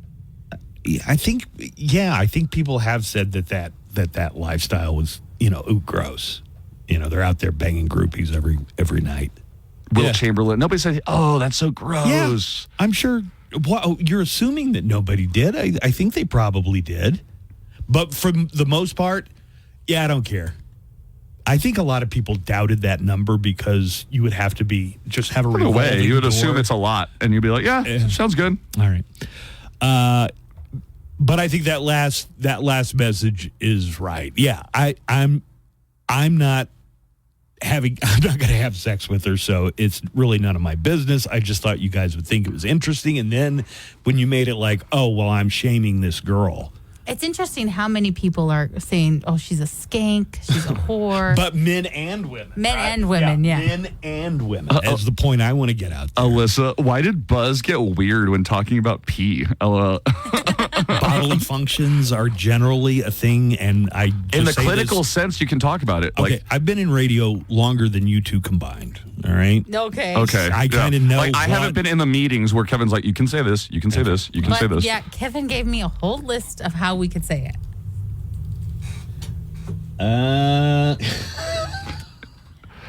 I'm just looking at some of the calls.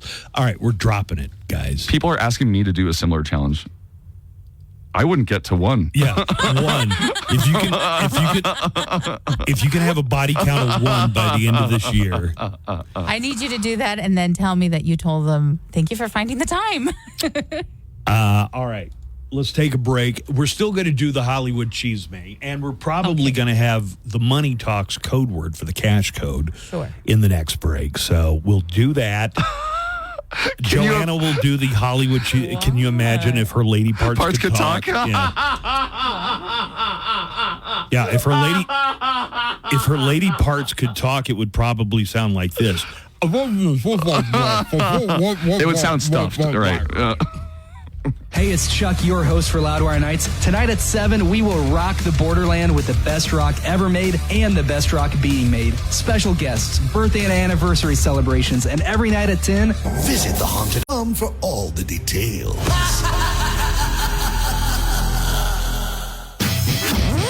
Originating in El Paso, for El Paso, the Buzz Adams Morning Show, 95.5 KLAQ. Kaplowitz. I'm a big, stupid jerk. Well, here is Steve Kaplowitz joining us this morning. Yesterday, he was having a medical procedure that they recommend that men start getting. I think they moved the age to 45. Well, because Buzz was teasing all morning that you were coming in. He was like, "Oh, Steve Kaplowitz coming in." He forgot. So then when I messaged you and you were like, "Nope, I'm in the middle of getting my thing done." Colonoscopy. Yeah. All right, let's talk. Yes. Now, this is an important enough thing that if you can share your experience, maybe it will encourage men. Absolutely. Who are, in their 40s, getting close to that. Is it 45? It's supposed to be 45. I'm 51. So remember now I think they recommended 45 after I had already turned 45, probably a couple of years ago. So they lowered it. Yes, they lowered it. Let me just say this, okay? And this is so many things to say about this, but I'll be quick. We have audio from the procedure. This is the end of the procedure. There you go. That could be. That could have been. I don't know. I was out. The first thing he said when he came was, "That was the best procedure I've ever gotten in my life." Supposedly, it's super relaxing. Yes. When you wake up from the set, you're under the whole time. They give you propofol. and Can you drive home after, or they got to get somebody to drive you home? So here's the deal with that. That's what got Michael Jackson. Yes, 100%. That's right. So here's the deal on the driving, okay? They recommend no drive. I had Karen was driving me back after the procedure, and she was with me. I felt good enough right afterwards, and I felt like I could have driven. But most people, yes, I felt great. Awake, refreshed. Everything was perfect about it. And by that afternoon, I was I was back to normal as soon as I got home. But I wanted to work, but, I already said I was going to take the day off. Now, first things first. Shout out to Sam Stoffer. He used to live in El Paso. He's now in Dallas. He suggested that I should have done a live broadcast from the screening room. A remote. Which would have been, yes, a remote. Which would have been hilarious because, the procedure's fast. This is not a long thing. It takes about 10 minutes because that's it. That's all it is. It's so 10 how minutes. long are you under for? Like, do you 10 know minutes. You're only under for 10 minutes? Well, I mean, so it's really in and out. Yes.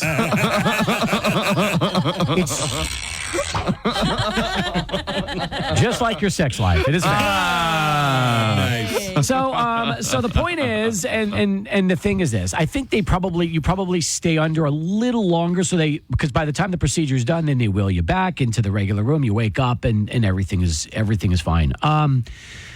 How can I say this? The preparation the day before is the worst part of any of this. Because that's what everybody is telling me. Yes, because what you have to do is essentially drink a mixture that's about 15 times the normal dose to clean you out. Everything. And you probably, I think, you go to the toilet quite often. Let's just leave it at that. So I wonder if I could pay extra not to do that.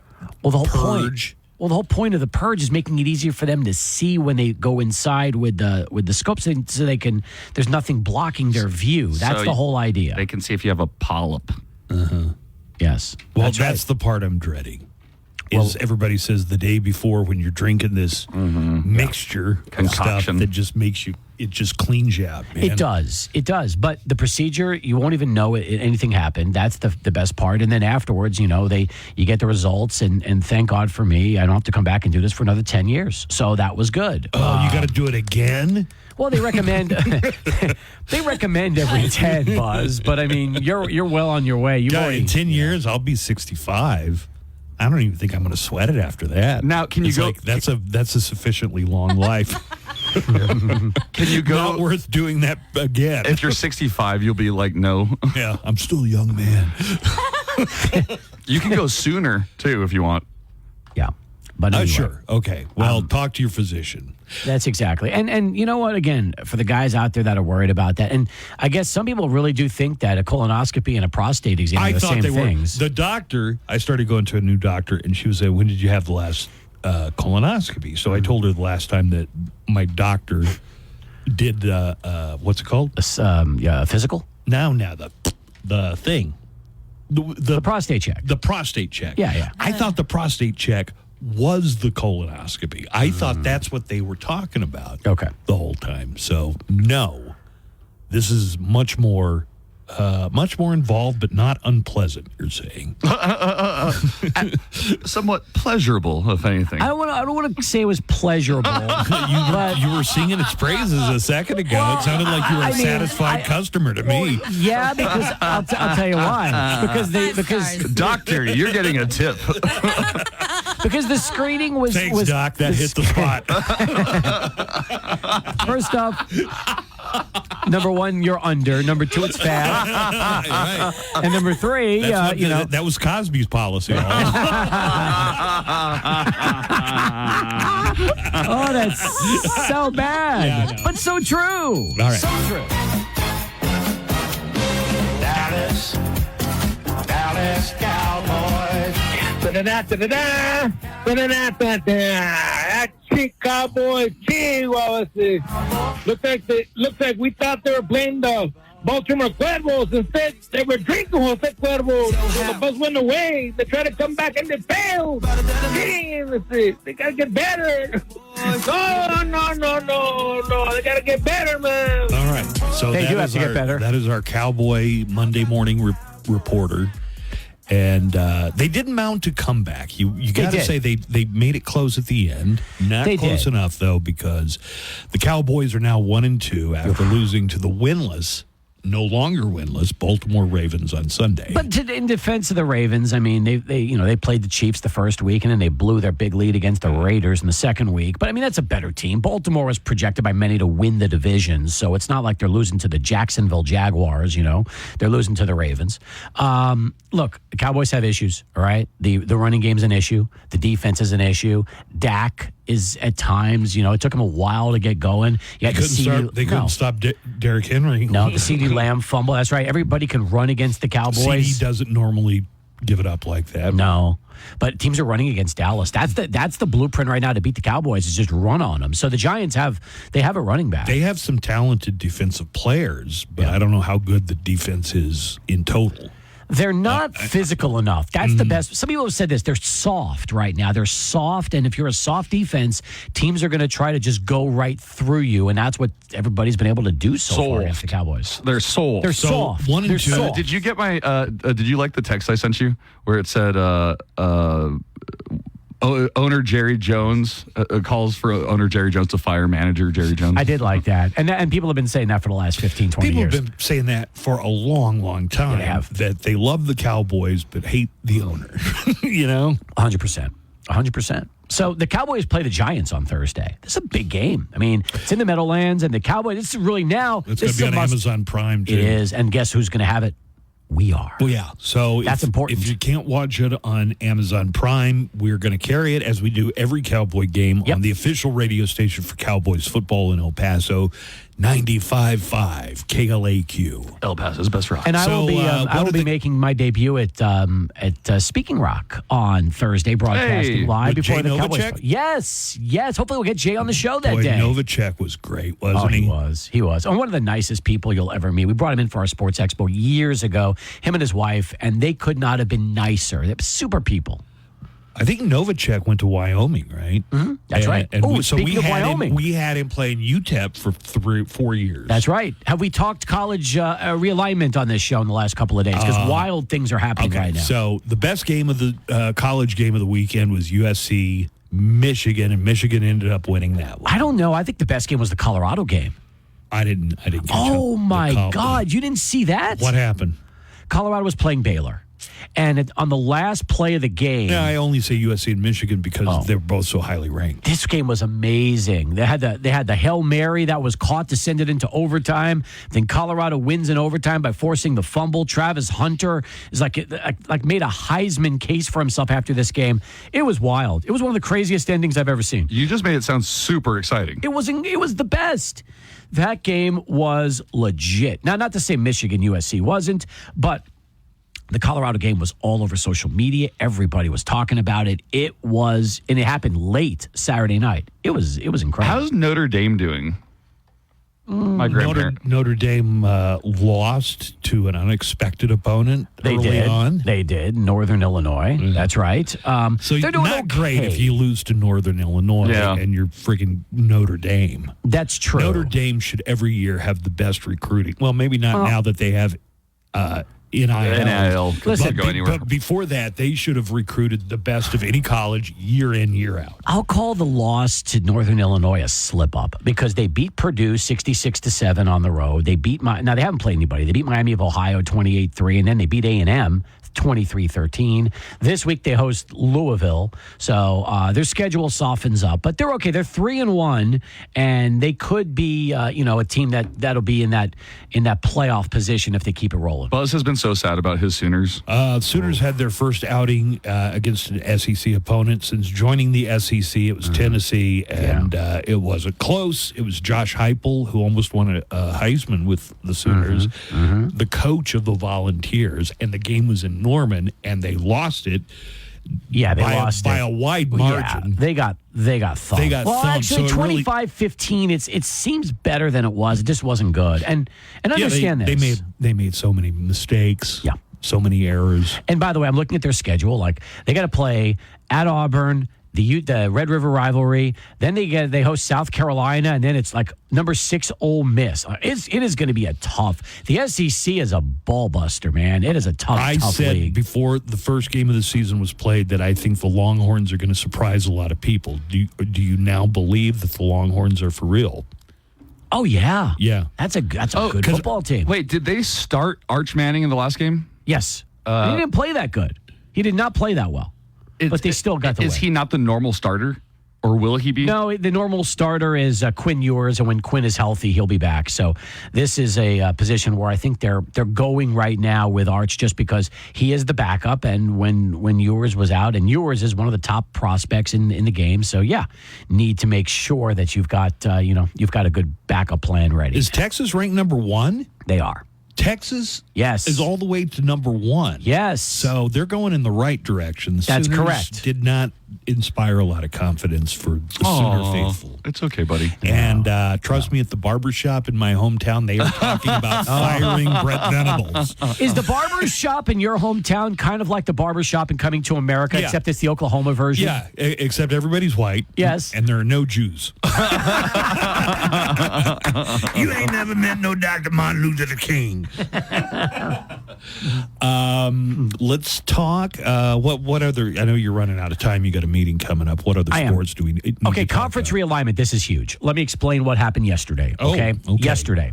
Remember, the PAC has 6 schools now, right? They have the 4 from the Mountain West, which is Fresno State, San Jose State, Colorado State, and what's the other state that's coming in? Fresno. Seriously, I have to remember the states. There's 4 states: Fresno, Colorado, San Diego State, and who's the other state? Come on, help me.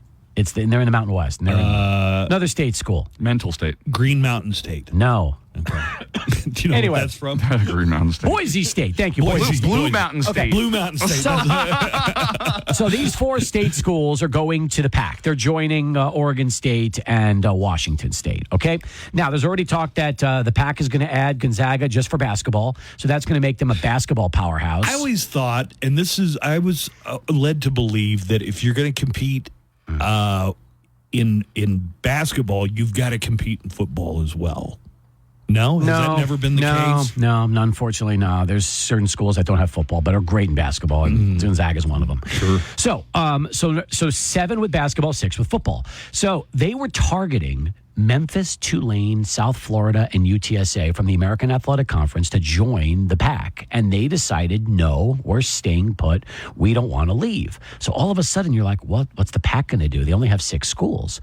So the rumor was they were going to target UNLV and perhaps other like Utah State from the Mountain West. Nobody wants the Miners. Oh no! This right now. This doesn't even involve the Miners, Yeah, but yes. right. So, But it could. Like, if this enough is- teams say no. Well, let me let you. This is one of those stories we have to say, wait for it. All right, wait for it. So what ended up happening was that yesterday UNLV announces we're staying in the Mountain West, and Air Force, who is being courted by the American Athletic Conference because they also have Army and Navy, said nope, we're staying in the Mountain West. So all of a sudden you're like, wow, the Mountain West is getting all these great commitments, and they're going to stay together. Well, Utah State decides we're leaving and we're going to the PAC.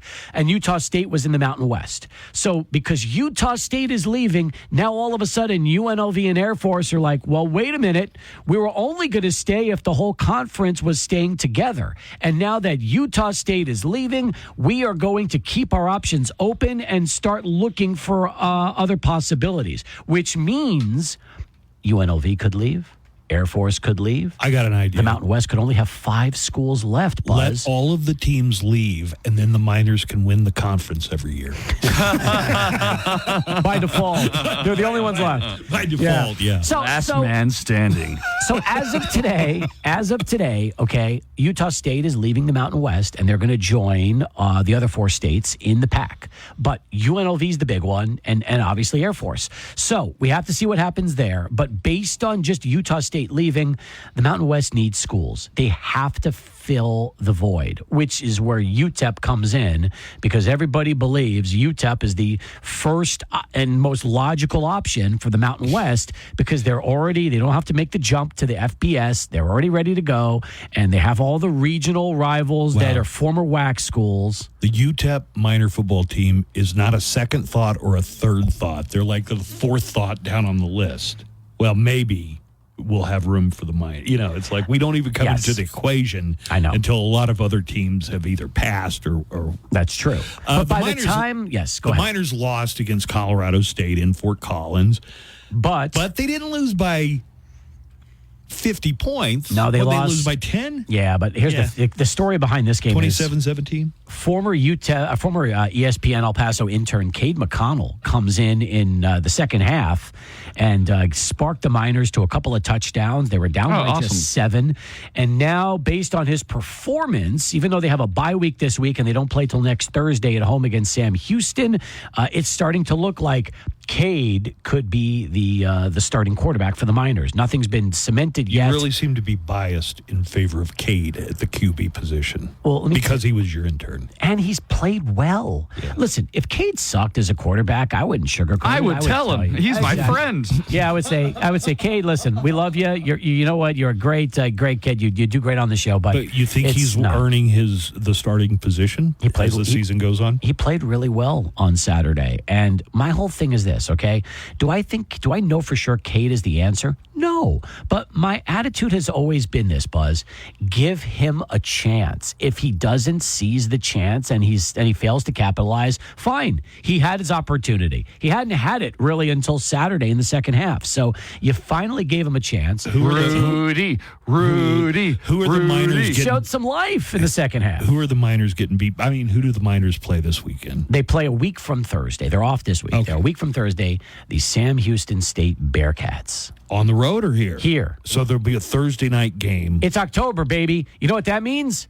Weeknight football. Halloween. That means Thursday night. That means weeknight football in Conference USA. Also, we will have either Thursday, Wednesday, or Tuesday night football games for the entire month of October. For the entire month of October. That's really cool. That's right. Got one question for you, Cappy, and I know you're running late for your meeting. What's a Bearcat? Good morning, sir. Hope you guys are doing well. Okay, so a bear, a cat, and that's what you ended up with. Good morning, sir. Hope you guys are doing well. It's Wrestler Guy. Wrestler Guy. My message is for Cappy. Rivalry week. Aggies and Lobos. Both teams are not doing very well. In my opinion, I think the Aggies have a chance, though. I don't know. Cappy, what do you think? I'll give the Aggies the chance because they're hosting the game. I mean, Lobos are really struggling. The Aggies showed some life against Liberty. Yeah, and the Lobos, listen, they're a weird team because there's a chance that Bronco Mendenhall might be able to turn this thing around in a little while. But, the Aggies, look, the Aggies should have beaten Liberty. They had no business losing that game. They had that game locked up. 9-point lead, 7 to go. They should have won, but they didn't. Yeah, I'll take the Aggies in a tight one here. But to me, these two teams are very, very similar. And I think it's going to be a great football game on Saturday. I really do. All right, anything else you got to add out the door? No, we're good. In fact, it's good to see you guys, and quite frankly, I'm happy to be back. And again, all you guys listening out there, and ladies for that matter, because it's colonoscopies are for both men and women. They are. Both have colons. I know people are a little bit, sometimes could be a little afraid, but I'm just saying that it's important. You want to get screened because you want to make sure you're good, catch everything. Wait, but Buzz isn't paying attention. You knew women could get colonoscopies, right? It doesn't make sense to me. Because you thought it was a prostate exam. Oh, Buzz. Oh my God. I mean, I have boobs, but nobody tells me to go get a breast exam. Oh, you totally should. You should. Yeah. Self-check. All right. This is Sports Shorts with Buzz and Cappy, brought to you by the Viva Auto Group. Viva makes it happen.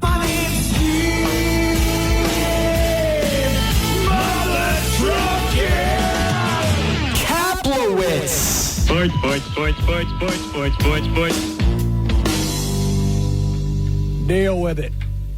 Kaplowitz.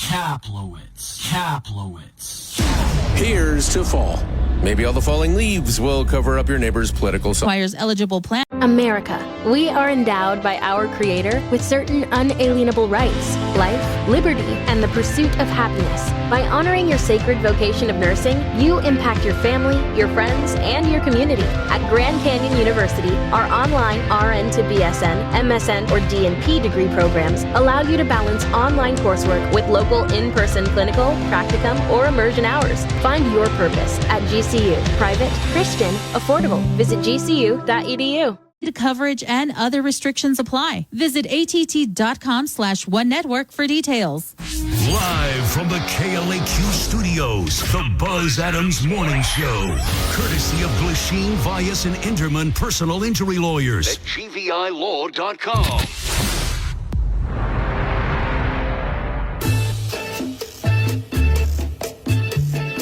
All right, we're about set to get into news headlines. We'll probably have to break it up into two parts, but Nico's going to bring us the day's news in just a moment.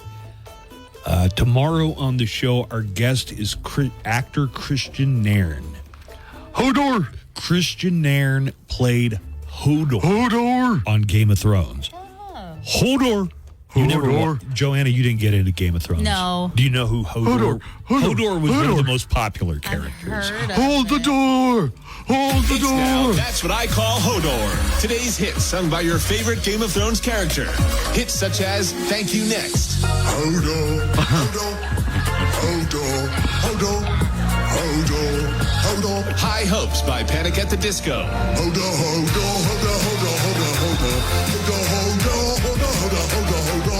And Shallow.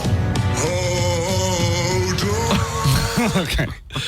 So Christian Nairn is going to join us. How cool is that? Yeah, looking forward to that. Yeah. All right, let's get to news. Good morning. This is your wake-up call. Morning is the news. All right, people. None of it is good. Woo! And the weather's good. How long till we get this thing started? And here is Nico to get us started with news headlines. Good morning, Nico. Good morning, Buzz. Good morning, Joanna. Good morning. The Israeli military expanded its Lebanon campaign with hundreds of airstrikes on Monday as the long simmering border conflict with Hezbollah threatened to explode into a larger war. Dozens of Israeli warplanes struck more than 1,300 targets in southern Lebanon Monday morning. At least 492 people were killed and more than 1,600 wounded in the ongoing strikes, among them women, children, and medical personnel. That's according to the Lebanon Ministry of Public Health. Of those killed, 35 were children and 58 were women. Israel also said it launched a targeted strike in Beirut. At least 6 people were injured in that airstrike on a residential building in Bir al-Abad, a southern suburb of Beirut. Hezbollah officials and senior commander Ali Karaki, who Israeli sources confirmed was the target of the Beirut strike, survived the attack. U.S. officials are voicing concerns about escalating tensions in the Middle East amid intensifying fighting between Israel and Hezbollah. The tensions are much higher now than they were even just a few days ago. That was National Security Council spokesperson John Kirby. We certainly have been monitoring reports of strikes back and forth across the border, but all that does is underscore for us how important it is to try and find a diplomatic solution. The Pentagon told reporters Monday that a small number of additional U.S. forces are headed to the region out of an abundance of caution. This would be in addition to some 40,000 troops almost already in the Middle East. Bill Maher talked about this ongoing conflict and the escalation of it, and I'll just tell you what he said. One side, the Israelis, want a two-state solution. The other side wants to destroy Israel. Israel could carry out a genocide, but they don't. Hezbollah and Hamas have vowed to carry out a genocide. So that's what Bill Maher thinks about it. I thought it was an interesting position. Yeah, that's an interesting take, I guess. I mean, still a bunch of dead people. You know, let me just address that for a second. So it was reported that before any strikes in Lebanon took place, the Israeli government put a warning out for civilians that we're going to do these strikes. You know what you don't get from Hezbollah and terrorist groups like Hamas? A warning. They want to maximize casualties of innocent people. War is war. And you're starting to see enough people, even in Israel, protesting the policies of Benjamin Netanyahu specifically and the defense minister. So we'll see. I acknowledge that point.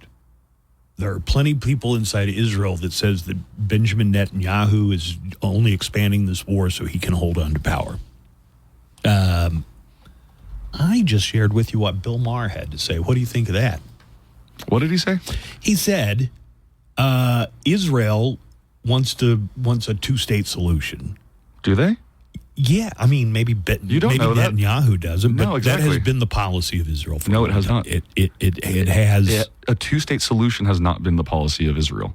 They have pretty much emphatically said that they are not for that. In every not with Hamas in control. In every talk, if you get rid of Hamas and let the Palestinian people elect people who are going to try and not destroy Israel, I think the Israeli government, even Netanyahu, would be happy to negotiate with those people. But you got to take Hamas out of the equation. I think you have a interesting, maybe, but skewed analysis. Do you agree that Hamas is a terrorist organization? Yes. Okay. That's not a question. They carried out that. We're coming up on a year, and in just a couple of weeks, it'll be a year since this started. Okay, but there are been over 100,000 civilian deaths. Because Hamas hides among the civilian population and uses them as human shields. Oh, Israel didn't have to do the airstrikes. I mean, did Israel have to do the airstrikes on Monday? I don't know what goes into the specific decision-making process. I just remember when the 9/11 attacks, we dropped a lot of bombs on a lot of people who had nothing to do with the 9/11 attacks. You know what I think you're doing is the report I read made it sound really bad because it was talking about airstrikes and all the civilians being killed. And I think what you're doing is your best to prop up the arguments for them because that report did sound pretty terrible, didn't it? Yeah, it did when you report it as you reported it, but I'm trying to give you some added context that these are terrorist organizations, and Israel, I think, tries to minimize civilian casualties as much as they can. You think you're ever going to get a warning ahead of time from Hezbollah? Dude, this is a new policy for Israel. They haven't been raining down airstrikes on them before October 7th. That didn't happen. October 7th was a real game changer. Okay. I don't know. If you're saying that they are justified in their actions, if that's what you're trying to argue right now, I don't think that's necessarily true. Okay. Listen, we go around and around in circles on this. I don't know if they're justified in their actions for airstrikes. You know what I've suggested before, and people think it's halfway joking. Convince the Israelis to move because they're surrounded by people who don't want them there. I mean, on all sides. It's just 6 million Israelis and about 200 million Arabs around them. Yeah, in the countries surrounding them. Yeah. Those are the right numbers. It almost seems like somebody played a dirty trick when they decided, you know what, we're going to give you this parcel of land, which is what, historically, that's what the Israelis wanted. They wanted that part of land, but God, what if we just ceded them a part of Wyoming? There's lots of space up there. I don't know if you've ever driven through Texas, but there's lots of space. They don't want Wyoming. I know. They're not Native Americans that we have to repatriate to a different area. All right. Baja California, then. They don't want Baja California. I know, but do they want this? Yes. They want to be there. Sometimes it doesn't seem worth the trouble. You know what I mean? I've got plenty of Jewish friends. None of them live in Israel. So you can still be Jewish and not live in Israel. And if it's just going to continue like this, maybe just pack up and find another place. And, it might take trillions of dollars of or investment. Maybe let cool heads prevail. Don't be and carrying just wait for the next October 7th.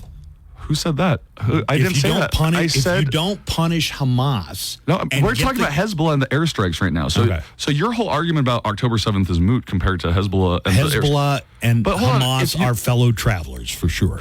Either way, they're different organizations. Yeah, Hezbollah didn't plan they didn't plan the Hamas attacks on October 7th, and the airstrikes killed Hezbollah. So I don't know what. We got to take a break. Yeah. Do you have a better solution? No, nobody. Cooler heads. Yeah, don't do the airstrikes. Start sending in diplomats and start peace talks.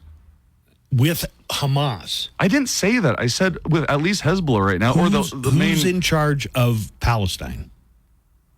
Hamas, politically. Hamas is in charge of militarily, Palestine. yeah, sure. Buzz, you are really going to be on the wrong side of history on this.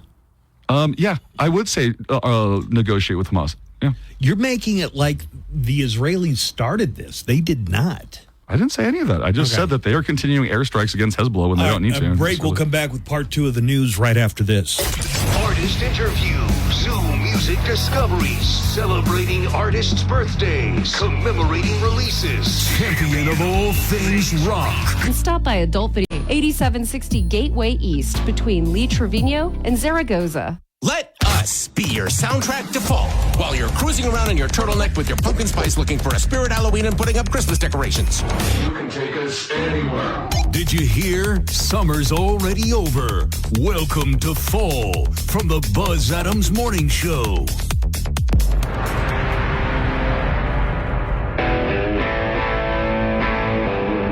All right, we've got a prize to give away that's kind of out of our lane, but we're going to do it nonetheless. Oh, big that sounds country mysterious. concert, the Way Out West Festival. We love country. That's coming up Saturday in downtown El Paso. It's going to be in and around the convention center area. So you remember how we used to do Street Fest? Mm-hmm. Yeah, it seems like they ripped that idea off because they're going to be in the same place we were with concerts going on different stages. They told us we couldn't do it anymore because the trolley line made it Some impossible. BS. It sounds like. Anyway, Way Out West features country artist headlining Billy Currington. So, is he the one that sings "God is great, beer is good"? People are crazy. So we thought we'd do I thought we'd do a People Are Crazy contest. Here, this will take a minute or two for people to get their thoughts together for this contest, but we'll give you tickets to the Way Out West Festival this Saturday in downtown El Paso. God is great, beer is good, and people are crazy. Oh, I hear that song at the bar a lot, yeah. A lot. So that's Billy Currington. Oh, He's going to be okay. headlining. People are crazy. So what we're inviting you to do, did you know it is scientifically proven that everybody has done at least 2 crazy things in their life? Scientifically. Yes, scientifically. For some people, it's 200 crazy things.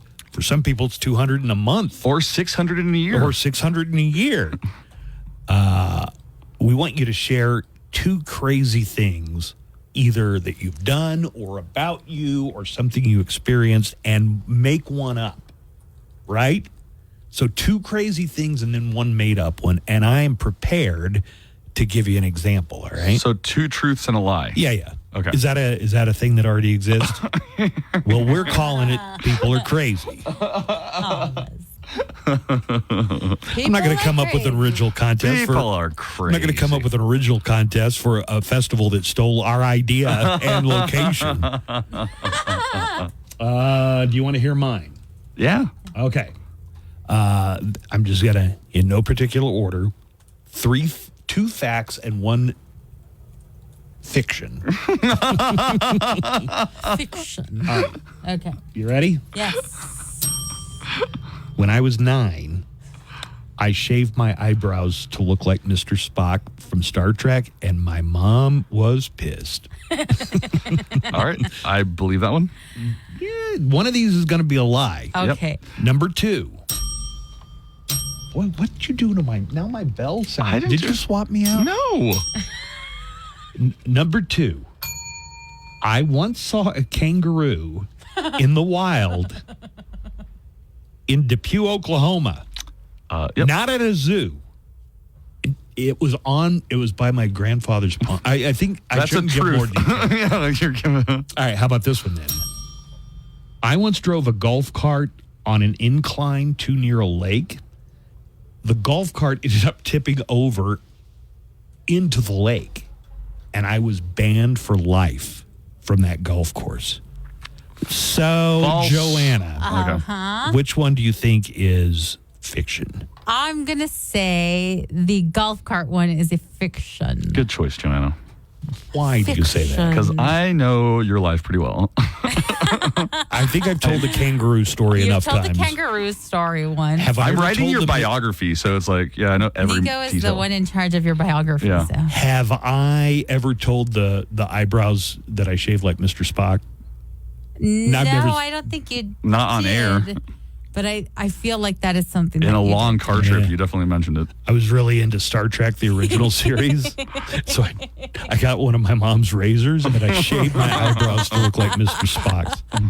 And it was like a week before I went to camp, and my mom was so pissed off. How long did it take your eyebrows to grow back?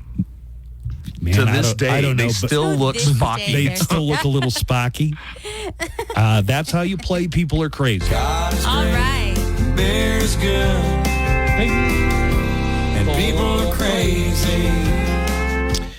So come up with your own two biographical facts and one biographical lie. And if we don't get it right, you're going to win the tickets to the Way Out West Fest. Telephone number. You want to call the studio on this one. It's 915-910-4995. That's 915-910-4995. So, Joanna, I'm going to, some of this is going to be up to your discretion. So take calls when they start coming in. Listen to what people have to say, but don't tell us, okay? Got it.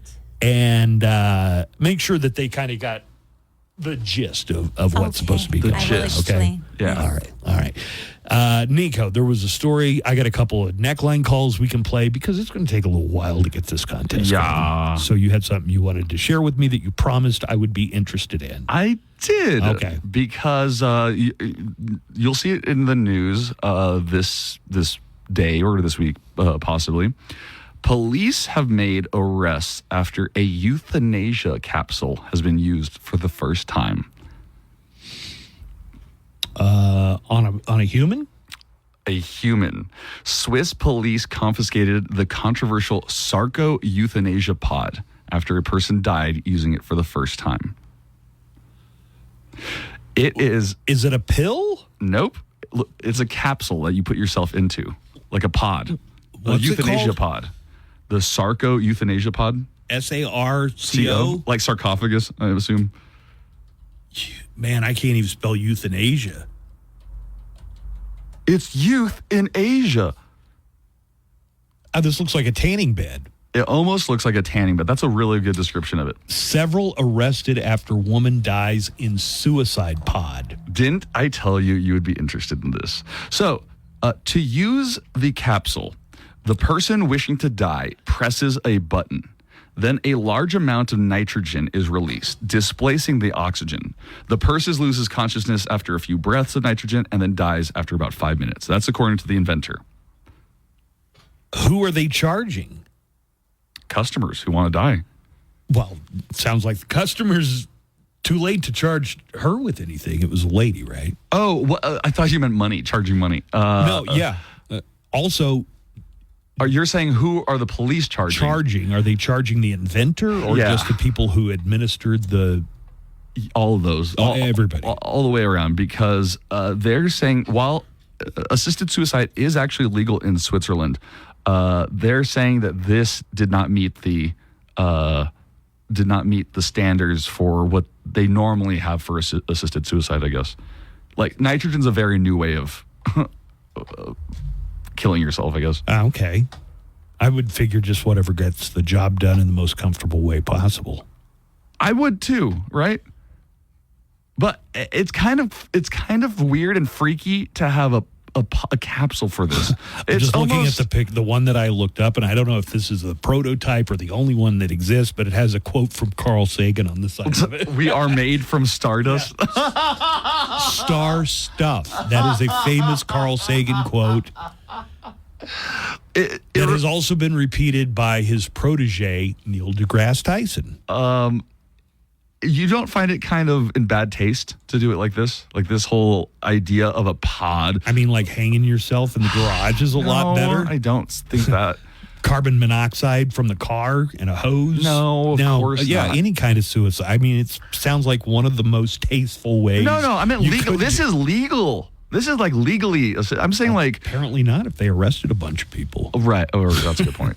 I mean, like having a doctor next to you, doing the whole thing and taking care of you just in case it goes wrong. I guess the libertarian position would be let people do what they want to do, right? Yeah.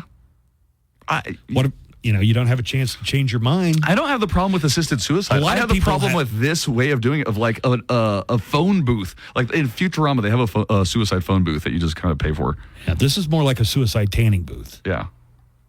You remember Dr. Jack Kevorkian, or is that before? No, I was in middle school. I remember middle school. I remember a lot of headlines, and he's Armenian. Kevorkian. He was definitely Armenian. Member of the tribe, huh? All right. Anyways, that was story I was going to bring up to you. I know we got some callers for our game already. Oh, we certainly do. And this contest is based on a song by Billy Currington, who is headlining the Way Out West Festival. God is great, beer is good, and people are crazy. People are crazy. And here's what we're asking our contestants to do.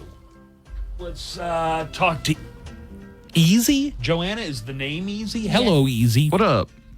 Hello. Hi. You're going to tell us 2 facts and 1 lie, right? Yes. We're going to try and guess the lie. Joanna already knows the answer, so you can't switch it up on us, Easy.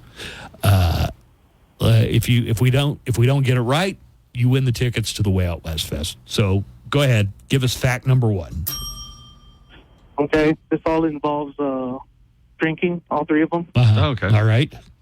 Okay, the first one was I was offered some money at the bar to chug a whole bottle of Tabasco sauce. All right. Second was I had a buddy that told me to peel out in front of a cop and book it. When I did it, I hit the curb and got stuck and got pulled over. All right, number 3. The third one was we're all playing darts and all drunk, and my friend dared me to put my hand on the dartboard and got struck by a dart. God. Put your hand on a dartboard to see if he could get it in between your... Okay. Now, Easy has done a really good job he of has. picking things out that all sound equally probable or improbable. The Tabasco sauce one totally would believe. Because I've been at bars where people do that kind of stuff. Tabasco sauce. You only need a few beers to decide that that's the thing to do. Mm-hmm. How about peeling out in front of the cop? That one might... Putting your hand on the dartboard? That one I kind of believe, too. You kind of believe the dartboard. Because those both happen in bars. Those both happen in bars. And if they all involved alcohol, the middle one means that Easy is kind of admitting that he was driving under the influence. Right. Yeah. Or... yeah, that is a good point. What do you say? I'd say 2 is fake. We're going to say peeling out in front of a cop and ending up on the curb is fake. So, Easy, which one is the fake one? The dartboard. The dartboard. Dartboard. What did the cop say? So this was in California. They pulled me over. I told them I didn't see him. Back then, over in California, they have a breath test right then and there. Mm-hmm. And the machine that he had in front of him had no batteries. It was out of batteries. It was out of batteries. I was a college student. He told me to sleep on the side and don't drive the car. Don't drive the car. Fall asleep. Just go sleep on the side. Nice. Wow. Yeah. Amazing. Well, we've got tickets for you. Great job, Easy. Yeah. Ironically, that was not easy for us. Nope. All right. Hang tight for a second. All right. So that's how you win. We got one more pair, right? Yeah, because we didn't give any away yesterday. You going to do one more? Yeah. God is great, beer is good, and people are crazy. All right. Here is Mario, who is on line 3. Hello, Mario. Hi, how are you? Mario, 2 facts and a lie about something crazy in your personal story. So go ahead. What's number 1? Number 1 is I died once. That you died once? All right. Yeah. Okay, that's... Number 2. Number 2 is I got my hand cut in my table saw. Got your hand caught in your table saw, or cut? Cut or caught? Caught. Caught. Caught. All right. Number 3. not really crazy, I guess, but I have 4 brothers. Okay. I believe you have 4 brothers. Yeah, David, Anthony. Angel, Wait. Hold on. we're sorry, talking it over. Yeah, don't give away. I believe. Yeah, sure. People have 4 brothers. That's not so hard to believe. That also might be the easiest to lie about, though. How about died once? Now, it sounds to me like what Mario was doing. He had these 2 great stories, like a fake one and a real one, and then he thought, I need another real one. I'm just going to tell him that I have 4 brothers. 4 brothers, right. So we'll say that what I'm leaning toward. True. Hand caught table saw or died. I mean, died is pretty extreme. But like Damar Hamlin kind of died. I mean, he died for 3 minutes? I don't know about that. With when his CPR thing? Yeah. No, I know what you're talking about. Well, I'm not sure that technically, he ever technically died. But if your heart stops. You're right. What do you think? So I've narrowed it down to died and got hand caught in a table saw. He sounds pretty young, so it's kind of hard for me to imagine him having a near-death experience. I'm going to say died, but if it turns out that actually happened, I want to know, did Mario see a light at an end of a tunnel? I'm going to say die is the made-up one. Feel the flames of hell? What happened to Mario? Mario, we say that you died is the fiction. No. Oh, what? All right, which one was made up? My brothers. I have 8. You have 8 brothers? Yeah, 8 brothers, and let me see, 1, 2, 4 sisters. Yeah, you're like the Osmonds. No, it's just a mixed family. Oh, yeah, like half brothers, half sisters. Nice. Yeah, and then my mom, all of a sudden, a few years ago, decided to adopt a baby, and then from there, she ended up getting 6 more. I was like, well, congratulations, man. Tell me about dying. Yeah, tell us, what was that like? So the two that I gave you are combined in a sense. So during COVID, I got laid off from work for a little while, so I was at home, and I do woodworking as a hobby. I got my hand cut in my table saw just because I was doing other stuff and not paying attention. Mm-hmm. And with that, we did some scans where I found out I had cancer. And during the surgery for that, I went into, it was at the time called sudden cardiac arrest, where your heart just stops. Now they changed the name to sudden cardiac death because I think 90% of the people that get it don't survive. But I was dead for 5 minutes, and then they gave me the shock, the defibrillator shock, the adrenaline, and they were doing chest compressions. And they said that they were going to call it because I was non-responsive for so long. And all of a sudden, my arms went up, gave everybody a thumbs up, and my heart started beating. Wow. Did you see anything during those 5 minutes? Do you remember anything? Not that I remember. Any light? No light? Yeah, not that I remember. I woke up and I was like coughing. I forgot what it's called, but it's when I guess when blood gets into your lungs. But I was coughing like the bubbles of the blood, and I was like, why is this happening? How'd the surgery go? Like, yeah, you didn't get to do the surgery. And I was because of the death. Yeah. Yeah. Dude, back on the way. Man, I thought COVID was rough on me. Yeah. Right.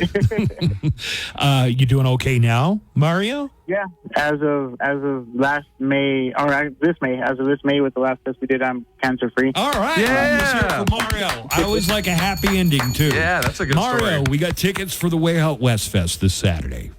Thank you. All right, enjoy, and thank you for sharing with us. Yeah, that's great. Right. All right. Of course. That's Mario. He's a winner. We have other contestants. We'll do this. We'll do it again tomorrow. Yeah. So, Carla, get Carla's number, in fact. Since she called in on this segment and we didn't get to her, if she wants, we'll call her tomorrow and hear hers. And don't call us. We'll call you. I've said that to so many girls.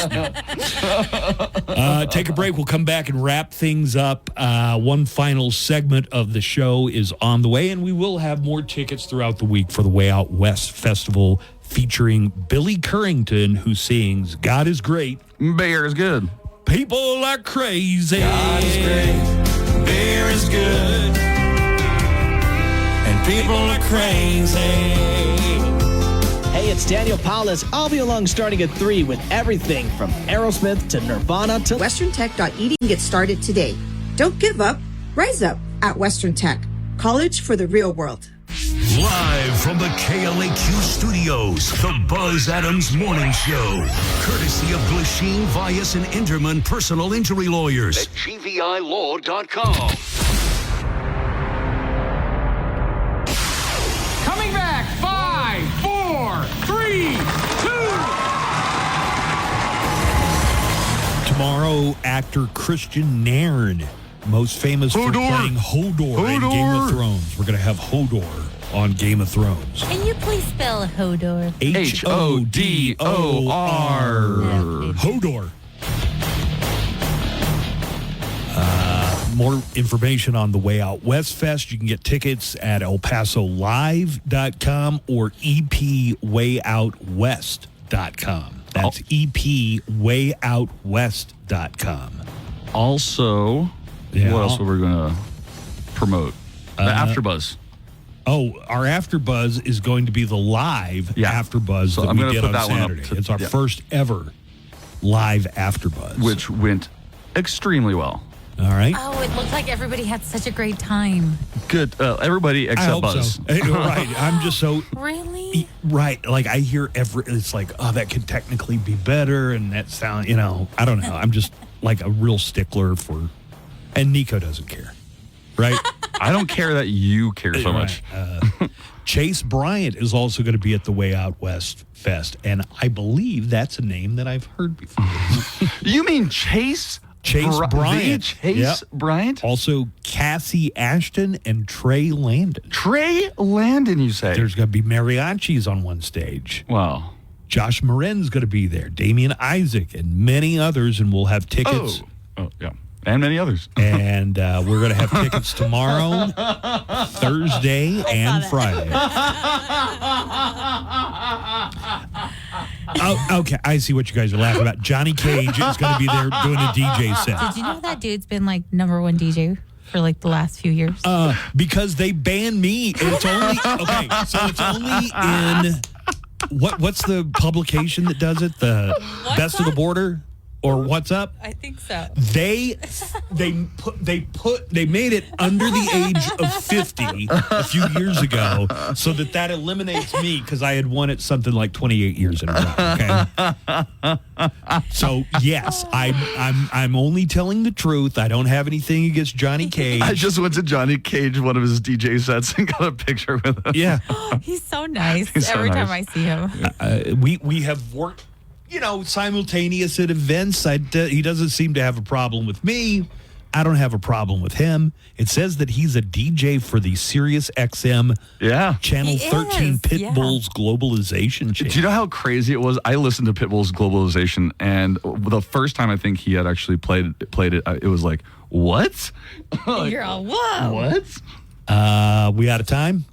Yeah. Oh, man, I'll have to save this call for tomorrow. Apparently, J.D. Vance was at a supermarket, and he was showing people how expensive eggs were. It's like $4.99 for eggs. The meantime. But the price is right behind him, like on the shelf, and it says slashed $2. $2. Right. Yeah. So J.D. Vance was talking about eggs being $5, but the sign with the actual price is right behind it. We live in the darkest timeline. We live in the weirdest timeline and probably the darkest timeline. Hey, today is National Punctuation Day. Happy Punctuation Day. Yeah. What's your favorite punctuation mark?